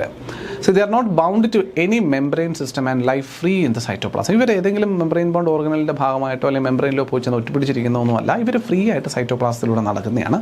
വേസ്റ്റ് മെറ്റീരിയൽസ് വരുന്നതോ അല്ലെങ്കിൽ അല്ലാണ്ട് മറ്റെന്തെങ്കിലുമൊക്കെ എൻസൈം വരുന്നതിനെയൊക്കെ സ്റ്റോർ ചെയ്യാൻ വേണ്ടിയിട്ടൊക്കെ ഈ പറയുന്ന എക്സ്ട്രാ ബോഡീസ് സഹായിച്ചേക്കും. നമ്മുടെ ഫോസ്ഫേറ്റ് ഗ്രാന്യൂൾസ്, ഫൈസിയൻ ഗ്രാന്യൂൾസ്, അതുപോലെ ഗ്ലൈക്കോജൻ ഗ്രാന്യൂൾസ്, ഇതെല്ലാം ഈ പറയുന്ന എന്ത് ബോഡീസാണ്? ഇൻക്ലൂഷൻ ബോഡീസിന് ഉദാഹരണങ്ങളായിട്ട് പറയാം. ഉദാഹരണങ്ങളൊന്ന് നോട്ട് ചെയ്ത് വെച്ചെങ്കിൽ ഇമ്പോർട്ടൻ്റ് ആണ്, വളരെ എളുപ്പമാണ്. ഫോസ്ഫേറ്റ് ഗ്രാന്യൂൾസ് എന്ന് പറയുന്നത് ഒരു പ്രോകാരിയോട്ടിക് സെല്ലിൽ എന്താണ് എന്ന് ചോദിച്ചാൽ സിമ്പിളാണ്, ഒരു ഇൻക്ലൂഷൻ ബോഡീസ് ആണെന്ന് പറയാൻ പറ്റണം. അത് പറ്റണം, ഇത് പഠിക്കുന്നതുകൊണ്ട് പറ്റും, അത് അറിഞ്ഞിരിക്കണം എന്നുള്ളതാണ് ഞാൻ പറയുന്നത്. നമുക്ക് പൊതുവേ നമ്മൾ ലൈഫ് സയൻസിനകത്ത് ഇങ്ങനത്തെ കണ്ടന്റ് ഇത്രയും ഡെപ്തിലൊന്നും പോയിട്ടൊന്നും പഠിക്കാറൊന്നും ഇല്ല പൊതുവേ. പക്ഷെ ഒന്ന് ഓർത്തിരുന്നേക്കുക, ഡെപ്തിൽ ചോദ്യം ചോദിക്കുകയാണെങ്കിൽ, ടഫാക്കാനുള്ള ശ്രമം PSC നടത്തുകയാണെങ്കിൽ ഇതിനകത്ത് നിന്നൊക്കെ ചോദ്യങ്ങൾ വന്നാൽ കൊടുക്കാവുന്നതേ ഉള്ളൂ കുട്ടികളെ. സയനോഫൈസിയൻ ഗ്രാന്യൂൾസ് എന്ന് പറയുന്നത്, സയനോഫൈസിയൻ ഗ്രാന്യൂൾസ് അതെല്ലാം ഈ പറയുന്ന ബോഡീസാണ് അല്ലേ. ഗ്ലൈക്കോജൻ ഗ്രാന്യൂൾസ് ഇതെല്ലാം. ഗ്യാസ് വാക്യൂൾസ് ഉണ്ട്, found in blue, green, purple and green photosynthetic bacteria to help them float in the water. അപ്പോൾ ഫോട്ടോസിന്തറ്റിക് ബാക്ടീരിയകൾ വെള്ളത്തിൽ കാണണമെന്നുണ്ടെങ്കിൽ സ്വാഭാവികമായിട്ടും അവർക്ക് ഫോട്ടോസിന്തസിൻ്റെ സൂര്യപ്രകാശം വേണം. അതുകൊണ്ട് തന്നെ ഇവർക്ക് വെള്ളത്തിൻ്റെ ഉപരിതലത്തിലോട്ട് അടുത്തുണ്ടെങ്കിൽ സൂര്യപ്രകാശം കിട്ടും. വെള്ളത്തിന് അടിയിലോട്ട് പോകുന്നതനുസരിച്ച് സൂര്യപ്രകാശം റിസപ്ഷൻ കുറഞ്ഞുകൊണ്ടിരിക്കും. അപ്പോൾ ഈ blue green algae, purple algae പോലുള്ള ഫോട്ടോസിന്തറ്റിക് ബാക്ടീരിയാസും മറ്റുമൊക്കെ ആണെന്നുണ്ടെങ്കിൽ സർഫസിലോട്ട് നിൽക്കണം. അപ്പോൾ സർഫസിൽ നിൽക്കണമെങ്കിലുള്ള പ്രത്യേകത എന്താണ്? ഇവർക്ക് ഗ്യാസ് വെസിക്കിൾസ് ഉണ്ട്, നമുക്ക് വാക്വം സ്പേസസ് ഇവരുടെ ബോഡിക്കകത്ത് വേണം. അതെന്ത് ചെയ്യും? ഇവരെ വെള്ളത്തിൽ ഫ്ലോട്ട് ചെയ്ത് നിൽക്കാൻ സഹായിക്കും, വെള്ളത്തെ ഫ്ലോട്ട് ചെയ്ത് നിൽക്കാനായിട്ട് സഹായിക്കും, ഫർദർ വെയിറ്റ് കുറച്ച് ഫ്ലോട്ട് ചെയ്ത് നിൽക്കാനായിട്ട് സഹായിക്കും. അപ്പോൾ അതിന് വേണ്ടിയിട്ടുള്ളതാണ് ഗ്യാസ് വാക്യൂൾസ് എന്ന് പറയുന്ന സംവിധാനങ്ങൾ സെല്ലുകളിൽ. അപ്പോൾ ഇത്രയുമാണ് നമ്മുടെ പ്രോകാരിയോട്ടിക് സെല്ലുകളിൽ നിങ്ങൾ മനസ്സിലാക്കിയിരിക്കേണ്ട കുറേ വസ്തുതകൾ, കുറേ പുതിയ പുതിയ പേരുകൾ ഒക്കെ നമ്മൾ കണ്ടുപോയിട്ടുണ്ട്. എല്ലാം ഓർമ്മയുണ്ടെന്ന് പ്രതീക്ഷിക്കുന്നു. റെക്കോർഡിംഗ് ആണ്, നിങ്ങൾക്ക് വീണ്ടും ആവർത്തിച്ചിട്ട് കാണാനുള്ള പോസിബിലിറ്റി ഉണ്ട്. അതുകൊണ്ട് ഞാൻ വീണ്ടും അതെല്ലാം ഒന്നുകൂടി ആവർത്തിക്കുന്നില്ല. You can definitely repeat all those things. Okay, അപ്പോൾ എന്താ പ്രോകാരിയോട്ടിക് സെല്ല് എന്നുള്ളത് നമ്മളൊന്ന് ശ്രദ്ധിച്ചിരിക്കണം. പ്രാചീനം എന്ന രീതിയിൽ നമ്മൾ വിശേഷിപ്പിച്ചു. യൂകാരിയോട്ടിക് സെല്ലുകളെ കമ്പയർ ചെയ്യുമ്പോൾ ചെറുതും പഴയതുമായ സെല്ലുകളാണ് പ്രോകാരിയോട്ടിക് സെല്ലുകൾ എന്ന് പറയുക. ചെറിയ ഓർഗാനിസംസ്, മൈക്രോ ഓർഗാനിസംസ് പോലുള്ളവയിലാണ് പൊതുവേ ഈ പ്രോകാരിയോട്ടിക് സെല്ലുകൾ കാണാൻ സാധിക്കുക. ഉദാഹരണം ബാക്ടീരിയ പോലുള്ള ഓർഗാനിസങ്ങൾ, ബ്ലൂ ഗ്രീൻ ആൽഗെ പോലുള്ള ഓർഗാനിസങ്ങളിലൊക്കെയാണ് നമ്മളത് കാണുക. സെൽ ബൗണ്ട് ഓർഗനൽസോ, സെൽ ബൗണ്ട് മെംബ്രെയിൻ ബൗണ്ട് ഓർഗനലുകളോ, മെംബ്രെയിൻ ബൗണ്ട് ന്യൂക്ലിയസോ ഒന്നും കാണാത്ത സെല്ലുകളാണ് ഈ പ്രോകാരിയോട്ടിക് സെല്ലുകൾ എന്നുള്ളത് മനസ്സിലാക്കുന്നു. പകരം അവരിൽ ഒരു ഓർഗൻ എന്ന രീതിയിൽ എടുത്തു പറയാൻ പറ്റുന്ന കുറച്ച് കാര്യങ്ങളെ നമ്മൾ സൂചിപ്പിച്ചു. അതിൽ പ്രധാനി എന്ന് പറയുന്നത് റൈബോസോമാണ്. ജനറ്റിക് മെറ്റീരിയലൊക്കെ ഫ്രീ ആയിട്ട് തന്നെ കിടപ്പുണ്ടാവും. ജനറ്റിക് മെറ്റീരിയൽ ഫ്രീ ആയിട്ട് കിടക്കുന്ന, ജനറ്റിക് മെറ്റീരിയലിന് പുറമേ കാണപ്പെടുന്ന DNA സ്ട്രക്ചേഴ്സിനെ വിളിക്കുന്ന പേര് പ്ലാസ്മിഡുകൾ എന്ന് വിളിച്ചു. അതിന് ആൻറ്റിബയോട്ടിക് റെസിസ്റ്റൻസ് പോലുള്ള പ്രത്യേകതകളൊക്കെ ബാക്ടീരിയൽ പ്രോകാരിയോട്ടിക് സെല്ലുകൾക്ക് കൊടുക്കുന്നത് പ്ലാസ്മിഡ് എന്ന് പറയുന്ന ഈ ഒരു DNA സ്ട്രക്ചേഴ്സ് ആണ് എന്ന് മനസ്സിലാക്കി. പിന്നുള്ളത് റൈബോസോമുകളാണ്. യുകാരിയോട്ടിക് സെല്ലുകളിലും പ്രോകാരിയോട്ടിക് സെല്ലുകളിലും ഒരുപോലെ കാണാൻ സാധിക്കുന്ന ഒരേ ഒരു ഓർഗനലാണ് റൈബോസോമുകൾ എന്ന് പറയുന്നത്. പ്രോട്ടീൻ സിന്തസിസ് ആണ് അവരുടെ പ്രധാനപ്പെട്ട ഫംഗ്ഷൻ എന്ന് മനസ്സിലാക്കുന്നു. ഒരുപാട് റൈബോസോമുകൾ ഒരുമിച്ച് ചേർന്ന് mRNA സിന്തസിസ് അല്ലെങ്കിൽ പ്രോട്ടീൻ സിന്തസിസ് നടത്തുവാണെങ്കിൽ അതിനെ പോളി റൈബോസോമുകളെന്നോ പോളിസോമുകളോ എന്നുമൊക്കെ വിളിക്കാൻ സാധിക്കുമെന്നും പഠിച്ചു. സെൽ വോളിന് പ്രോകാരിയോട്ടിക് സെല്ലിൻ്റെ കാര്യത്തിൽ 3 ലെയേർഡ് ആയിട്ടുള്ളൊരു സ്ട്രക്ചറാണെന്നൊക്കെ നമ്മൾ പഠിച്ചതാണ്. ഇതൊക്കെയാണ് നമ്മുടെ പ്രോകാരിയോട്ടിക് സെല്ലുകളിൽ പറഞ്ഞു പോയ വസ്തുതകൾ എന്ന് പറയുന്നത്. പിന്നെ ഉദാഹരണങ്ങൾ നോക്കിപ്പോയിട്ടുണ്ട്. ഇനി നമ്മൾ ജമ്പ് ഇൻ ചെയ്യാൻ പോകുന്നത് യുകാരിയോട്ടിക് സെല്ലുകളിലേക്കാണ്. What is this eukaryotic cells? നമ്മളിപ്പോൾ പ്രോകാരിയോട്ടിൻ്റെ കാര്യത്തിൽ പറഞ്ഞതിൽ നിന്ന് വിപരീതമാണ് യുകാരിയോട്ടിൻ്റെ കാര്യം. Eukaryotic cells are more complex than prokaryotic cells and they are characterized by having highly organized internal compartments and a true nucleus. എന്ന് പറഞ്ഞാൽ a membrane bound nucleus. Okay, അപ്പോൾ മെംബ്രെയിൻ ബൗണ്ട് ആയിട്ടുള്ള ന്യൂക്ലിയസ് ഉള്ളത് എന്നുള്ള അർത്ഥം വരുന്നതാണ് യുകാരിയോട്ട്. ന്യൂക്ലിയസ് മാത്രമല്ല, cell organelles are also characterised by membranes. വ്യക്തമായിട്ട് ഡിസ്റ്റിങ്ക്വിഷ് ചെയ്ത, വ്യക്തമായി പണികൾ വിഭജിക്കപ്പെട്ട് കൊടുത്തിരിക്കുന്ന മെംബ്രെയിൻ ബൗണ്ടിങ്ങുള്ള ഒരുപാട് ഓർഗനൽസ് കാണുന്ന, സെൽ ഓർഗനൽസ് കാണുന്ന സ്ട്രക്ചറാണ് യുകാരിയോട്ടിക് സെല്ലുകൾ എന്ന് പറയുന്നത്. എക്സാമ്പിൾ നമ്മുടെ പ്രോട്ടിസ്റ്റ, അതുപോലെ പ്ലാന്റ്സ്, ആനിമൽസ്, ഫംഗൈ പോലുള്ള ഹയർ ലെവൽ ഓർഗാനിസംസിൻ്റെ എല്ലാം കാര്യത്തിൽ കാണാൻ സാധിക്കുന്ന സെല്ലിൻ്റെ ടൈപ്പ് യുകാരിയോട്ടിക്കാണ്. അപ്പം നമ്മുടെ ശരീരത്തിൽ കാണുന്ന സെല്ലുകൾ പ്രോകാരിയോട്ടിക്കാണോ യുകാരിയോട്ടിക്കാണെന്ന് വെച്ചാൽ നിസ്സംശയം യുകാരിയോട്ടിക് സെല്ല. ഒരുപാട് ഫങ്ഷൻസ് ചെയ്യേണ്ട സെല്ലുകളാണ് നമ്മുടെ ബോഡിയിൽ. അപ്പോൾ സ്വാഭാവികമായിട്ടും അത് ആധുനികമായേ പറ്റും, ശരിയല്ലേ? അപ്പോൾ ഇതുകൊണ്ട് ഇതെല്ലാം യുകാരിയോട്ടിക് സെല്ലുകളാണെന്നല്ല സംശയം വേണ്ട. അപ്പോൾ യുകാരിയോട്ടിക് സെല്ലുകളുടെ ഫീച്ചേഴ്സും കാര്യങ്ങളും നമുക്ക് നോക്കാം. നമ്മൾ പറഞ്ഞതുപോലെ തന്നെ ആദ്യ പ്രധാനപ്പെട്ട ഒരു സവിശേഷത പ്രോകാരിയോട്ടിക് സെല്ലുകളെ അപേക്ഷിച്ച് നോക്കുമ്പോൾ തന്നെ കമ്പാർട്ട്മെൻ്റലൈസേഷൻ ഓഫ് സൈറ്റോപ്ലാസമാണ്. സൈറ്റോപ്ലാസം എന്ന ഒരു സെൽ ഫ്ലൂയിഡിക് സ്ട്രക്ചർ മൊത്തത്തിൽ അങ്ങ് പരന്ന് കിടക്കുകയും ആ പരന്ന് കിടക്കുന്ന സ്ട്രക്ചറിൽ അൺഓർഗനൈസ്ഡ് ആയിട്ട് ആരെങ്കിലുമൊക്കെ എവിടെയെങ്കിലുമൊക്കെ കിടക്കുകയും ചെയ്യുന്ന പരിപാടിയൊന്നുമല്ല. ഇവിടെ കൃത്യമായിട്ടുള്ള കമ്പാർട്ട്മെൻ്റലൈസേഷൻ ഉണ്ട്.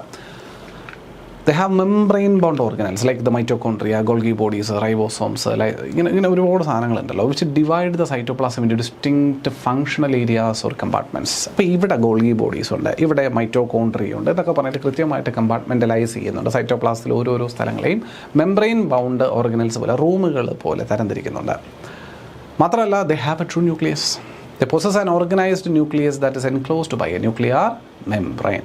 ഒരു ക്ലിയർ കട്ട് ന്യൂക്ലിയർ മെംബ്രെയിൻ കൊണ്ട് ന്യൂക്ലിയസിനെ അല്ലെങ്കിൽ ജനിതക മെറ്റീരിയലുകളെ പ്രൊട്ടക്റ്റ് ചെയ്തിരിക്കുന്ന അല്ലെങ്കിൽ ജനിതക മെറ്റീരിയലുകളെ ഇൻക്ലൂഡ് ചെയ്തിരിക്കുന്ന ഒരു ന്യൂക്ലിയർ മെംബ്രെയിനും നമുക്ക് കാണാം. കോംപ്ലക്സ് മൂവ്മെൻറ്റും സ്ട്രക്ചറും they have complex locomotory movement mechanisms and cytoskeletal structures. ബോഡിക്ക് കൃത്യമായിട്ട് ഷേപ്പും മറ്റുമൊക്കെ നൽകുന്ന ഇൻറ്റേർണൽ സപ്പോർട്ടും നൽകുന്ന സ്ട്രക്ചേഴ്സും ലോക്കോമോട്ടീവ് സ്ട്രക്ചേഴ്സും നമുക്ക് കാണാൻ സാധിക്കും. Their genetic material, DNA, is organized into well-defined structures called chromosomes. അവിടെ നമ്മളിങ്ങനെ പറഞ്ഞിട്ടില്ല അല്ലേ, വെൽ ഡിഫൈൻഡ് ആയിട്ടുള്ള ക്രോമോസോമുകളിലായിട്ട് ജനിതക മെറ്റീരിയലിനെ ഉൾക്കൊണ്ടിരിക്കുന്നത് കാണാൻ സാധിക്കും. ഇതിൽ തന്നെ പ്രോകാരിയോട്ടിക് സെല്ലുകളിൽ തന്നെ നമ്മുടെ ഈ പ്ലാന്റ് സെല്ലും ആനിമൽ സെല്ലും തമ്മിൽ വലിയ വ്യത്യാസങ്ങളുണ്ട്. Not all eukaryotic cell are identical. Example plant cells and animal cells have distinct structural differences. നമ്മൾ പറഞ്ഞതാണ്, പഠിക്കും നമ്മൾ ഡിഫറൻസ് ചെയ്യും പ്ലാന്റ് സെൽ ആനിമൽ സെൽ എന്ന് പറയുന്നതെന്ന്. ഇപ്പോൾ പ്ലാന്റ് സെല്ല് വേറെ ആനിമൽ സെല്ല് വേറെ. നമ്മുടെ ഷ്ലീഡനും ഷ്വാനും രണ്ടുപേരും കണ്ടുപിടിച്ച രണ്ട് ഏരിയകൾ എന്ന് പറയുന്നത് ഇതായിരുന്നല്ലോ, പ്ലാന്റ് സെല്ലിൻ്റെയും ആനിമൽ സെല്ലിൻ്റെയും വ്യത്യസ്തകളായിരുന്നു. പ്ലാന്റ് സെല്ലിൻ്റെ കാര്യത്തിൽ ഏറ്റവും പ്രധാനപ്പെട്ട ആനിമൽ സെല്ലിൽ നിന്നുള്ള ഡിഫറൻസ് എന്ന് പറയുന്നത് ഒരു സെൽ വോൾ എന്ന് പറയുന്ന ഒരു അഡീഷണൽ പ്രൊട്ടക്റ്റീവ് കവറിംഗ് ഉണ്ട് എന്നുള്ളതാണ്. പ്ലാന്റ് സെല്ലിന് ഷേപ്പും റിജിഡിറ്റിയും കൊടുക്കുന്ന ഒരു സെൽ വോൾ പ്രസൻ്റ് ആണ്. അതുപോലെ തന്നെ പ്ലാസ്റ്റിഡ്, ഇപ്പോൾ നമ്മൾ ക്ലോറോപ്ലാസ്റ്റ് എന്ന് പറയുന്ന ഒരു സാധനത്തെ പറ്റി നമ്മൾ പറയാറുണ്ട്. എന്താ ക്ലോറോപ്ലാസ്റ്റിൻ്റെ സപ്പോർട്ട്? ക്ലോറോപ്ലാസ്റ്റാണ് ഫോട്ടോസിന്തസിസിന് സഹായിക്കുന്ന പ്ലാസ്റ്റിഡ് എന്ന് പറയുന്നത് പ്ലാന്റ് സെല്ലിൽ പ്രസൻ്റ് ആയിരിക്കുന്നത്. അതില്ലാന്നുണ്ടെങ്കിൽ ഫോട്ടോസിന്തസിസ് നടക്കത്തില്ല. അതുപോലെ നിറം കൊടുക്കുന്നതിന് വേണ്ടിയിട്ടുള്ള പിഗ്മെൻറ്റുകൾ, ഇതെല്ലാം പ്ലാന്റ് സെല്ലുകളിൽ കാണാൻ പറ്റും. ഓക്കെ, അപ്പോൾ സെൽ വോള്, അതുപോലെ പ്ലാസ്റ്റിഡ്, പിന്നുള്ളത് ഒരു വലിയ വാക്യൂളാണ്, ഒരു vacuum space. Features a large central vacuole that occupies most of the cell's space. സെല്ലിൻ്റെ സ്പേസ് പരമാവധി ഒക്കുപ്പൈ ചെയ്യുന്ന ഒരു വലിയ വാക്യൂൾ നമുക്കിവിടെ കാണാൻ പറ്റും, പ്ലാന്റ് സെല്ലിൻ്റെ കാര്യത്തിൽ കാണാൻ പറ്റും. പിന്നെ സെൻട്രിയോൾ എന്ന് പറയുന്ന സംവിധാനങ്ങൾ ആബ്സെൻ്റ്. എന്താണെന്ന് നമുക്ക് പിന്നീട് നോക്കാം. സെൻട്രിയോൾ എന്ന് പറയുന്ന സംഗതികൾ ആബ്സെൻ്റ് ആയിരിക്കും. ഇത് പ്ലാന്റ് സെല്ല് എന്നുള്ളതിൻ്റെ സ്പെഷ്യാലിറ്റി ആയിട്ട് നമ്മളെടുത്ത് കമ്പയർ ചെയ്ത് പറയുന്നതാണ്. പ്ലാന്റ് സെല്ലിൻ്റെ എല്ലാ ഡീറ്റെയിലും അല്ല പറയുന്നത്, പ്ലാന്റ് സെല്ല് ആനിമൽ സെല്ലുമായിട്ട് എങ്ങനെ വേറിട്ട് നിൽക്കുന്നു എന്നുള്ളത് പറയുന്നതാണ്. ആനിമൽ സെല്ലിൻ്റെ കാര്യത്തിലോ സെൽ വോൾ ആബ്സെൻ്റ് ആണ്, പ്ലാസ്റ്റിഡുകൾ ആബ്സെൻ്റ് ആണ്. വാക്യൂൾസ് എന്ന് പറയുന്നത് ഒന്നുകിൽ ഇൻ കേസ് ഉണ്ടാവുകയാണെന്നുണ്ടെങ്കിൽ അവ വളരെ ചെറുതും ടെമ്പററിയും ആയിരിക്കും. അല്ലാത്ത കാര്യം പക്ഷം ഇവമാരുണ്ടാകാറുമില്ല. പ്ലാസ്റ്റിഡുകൾ പൊതുവേ ആബ്സെൻ്റ് ആയിരിക്കും. ഓക്കെ, ഉണ്ടെങ്കിൽ വളരെ ചെറുതും പെട്ടെന്ന് തന്നെ അപ്രത്യക്ഷമാകുന്നവയുമാകാം. പിന്നുള്ളത് സെൻട്രിയോളുകളാണ്. സെൻട്രിയോളിൻ്റെ കാര്യം പ്ലാന്റ് സെല്ലുകളിൽ സെൻട്രിയോൾ ഇല്ല എന്ന് നമ്മൾ പഠിച്ചു. എന്നാൽ ആനിമൽ സെല്ലിൽ എന്തുണ്ട്? സെൽ ഡിവിഷൻ സഹായിക്കുന്ന സെൻട്രിയോളുകൾ ഉണ്ട് എന്ന് മനസ്സിലാക്കിയിരിക്കാം. പ്രസൻ്റ് ആണ്, അവിടെ ആബ്സെൻ്റ് ആണ്. പിടികിട്ടിയോ? അപ്പോൾ ഈ ഒരു ഇത്രയും 1, 2, 3, 4 ഈ ഒരു 4 എൻറ്റിറ്റീസ് എന്ന് പറയുന്നത് പ്ലാന്റ് സെല്ലിൻ്റെയും ആനിമൽ സെല്ലിൻ്റെയും തമ്മിൽ വേർതിരിക്കുന്ന, തമ്മിൽ ഡിസ്റ്റിങ്ക്വിഷ് ചെയ്യാൻ സഹായിക്കുന്ന ഏരിയയാണ്. ഓക്കെ, സെൽ വോള് പ്ലാന്റ് സെല്ലിലുണ്ട്, ആനിമൽ സെല്ലിലില്ല. പ്ലാസ്റ്റിഡ് പ്ലാന്റ് സെല്ലിലുണ്ട്, ആനിമൽ സെല്ലിലില്ല. വാക്യൂൾ പ്ലാന്റ് സെല്ലിലുണ്ട്, ആനിമൽ സെല്ലിലില്ല. ഒരേ ഒരു സാധനം മാത്രം ആനിമലിലുള്ളതും പ്ലാന്റിലില്ലാത്തതും. ഏതാത്? സെൻട്രിയോൾ ആനിമൽ സെല്ലിലുണ്ട്, പ്ലാന്റ് സെല്ലിലില്ല എന്ന് പറയുന്ന വ്യത്യാസം. സെറ്റാന്നേ നോക്കാം. ഫീച്ചേഴ്സും പ്ലാന്റ് സെൽ ആനിമൽ സെല്ല് നമുക്ക് നോക്കിക്കേ. സെൽ വോൾ പ്രസൻ്റ് ആണ്, ആബ്സെൻ്റ് ആണ്. പ്ലാസ്റ്റിഡ് പ്രസൻ്റ് ആണ്, ആബ്സെൻ്റ് ആണ്. നമ്മളിപ്പോൾ ഈ പറഞ്ഞ കാര്യം തന്നെ ഒരു ടേബിളിൽ നിൽക്കുന്ന എളുപ്പത്തിന് പഠിക്കാൻ, റെഫർ ചെയ്യാൻ വേണ്ടി, പരീക്ഷയ്ക്ക് ഇതൊന്ന് റെഫർ ചെയ്ത് പോകാൻ വേണ്ടി മാത്രം എന്ന രീതിയിൽ ആ 4 എൻറ്റിറ്റീസിനെയും ഫീച്ചേഴ്സിനെയും നമ്മളവിടെ മാർക്ക് ചെയ്ത് തന്നിട്ടുണ്ട്. ഒരു ടേബിൾ അറേഞ്ച്മെൻറ്റ് എളുപ്പമാണല്ലോ. യെസ്, ഇതാണ് നമ്മുടെ പാർട്ട് 1 ഡിസ്കഷൻ എന്ന് മനസ്സിലാക്കിയിരുന്നു. കാരണം തീരുന്നില്ല, ഇനിയുമുണ്ട്. കാരണം കണ്ടിന്യൂസ് ആയിട്ട് കുറേ കാര്യങ്ങൾ കൂടെ പറഞ്ഞു പോകാനായിട്ട്. അപ്പോൾ സമയം ഒരുപാട് എടുക്കാതിരിക്കാൻ വേണ്ടി തൽക്കാലം ഇവിടെ ഈ ഒരു എന്താ പറയുക, പ്ലാന്റ് സെല്ലിനെയും ആനിമൽ സെല്ലിനെയും തമ്മിൽ കമ്പയർ ചെയ്തത് വരെയുള്ള കാര്യം മാത്രം ഇവിടെ നിൽക്കട്ടെ. ഇവിടെ എനിക്കൊരു ബ്രേക്ക് എടുക്കാൻ പറ്റും. ഓക്കെ, ഇനി ബാക്കി നമ്മുടെ സെക്കൻഡ് പാർട്ടിൽ ഇതിൻ്റെ കണ്ടിന്യൂ ഫീച്ചേഴ്സ്, നമ്മുടെ യൂക്കാരിയോട്ടിക് സെല്ലുകളുടെ ബാക്കി ഫീച്ചേഴ്സ്, സെൽ ഓർഗനൽസിൻ്റെയും മറ്റൊക്കെ ഫീച്ചേഴ്സ് പാർട്ട് 2 നമുക്ക് ഡിസ്കസ് ചെയ്യാം. ക്ലിയർ അല്ലേ? Very good. അപ്പോൾ ഇന്ന് നമ്മൾ ഇതുവരെ ഡിസ്കസ് ചെയ്ത ഈ പാർട്ട് 1 എല്ലാവർക്കും വ്യക്തമായി മനസ്സിലായിട്ടുണ്ടാകുമെന്ന പ്രതീക്ഷയോടുകൂടി ഈ ഒരു ഭാഗം ഇവിടെ ചുരുക്കുകയാണ്. അടുത്ത ക്ലാസ്സിൽ നമുക്ക് ഇതിൻ്റെ പാർട്ട് 2മായി ബന്ധപ്പെട്ട് കാണാം. അതുവരെ ഇവർക്ക് നമസ്കാരം. Thank you.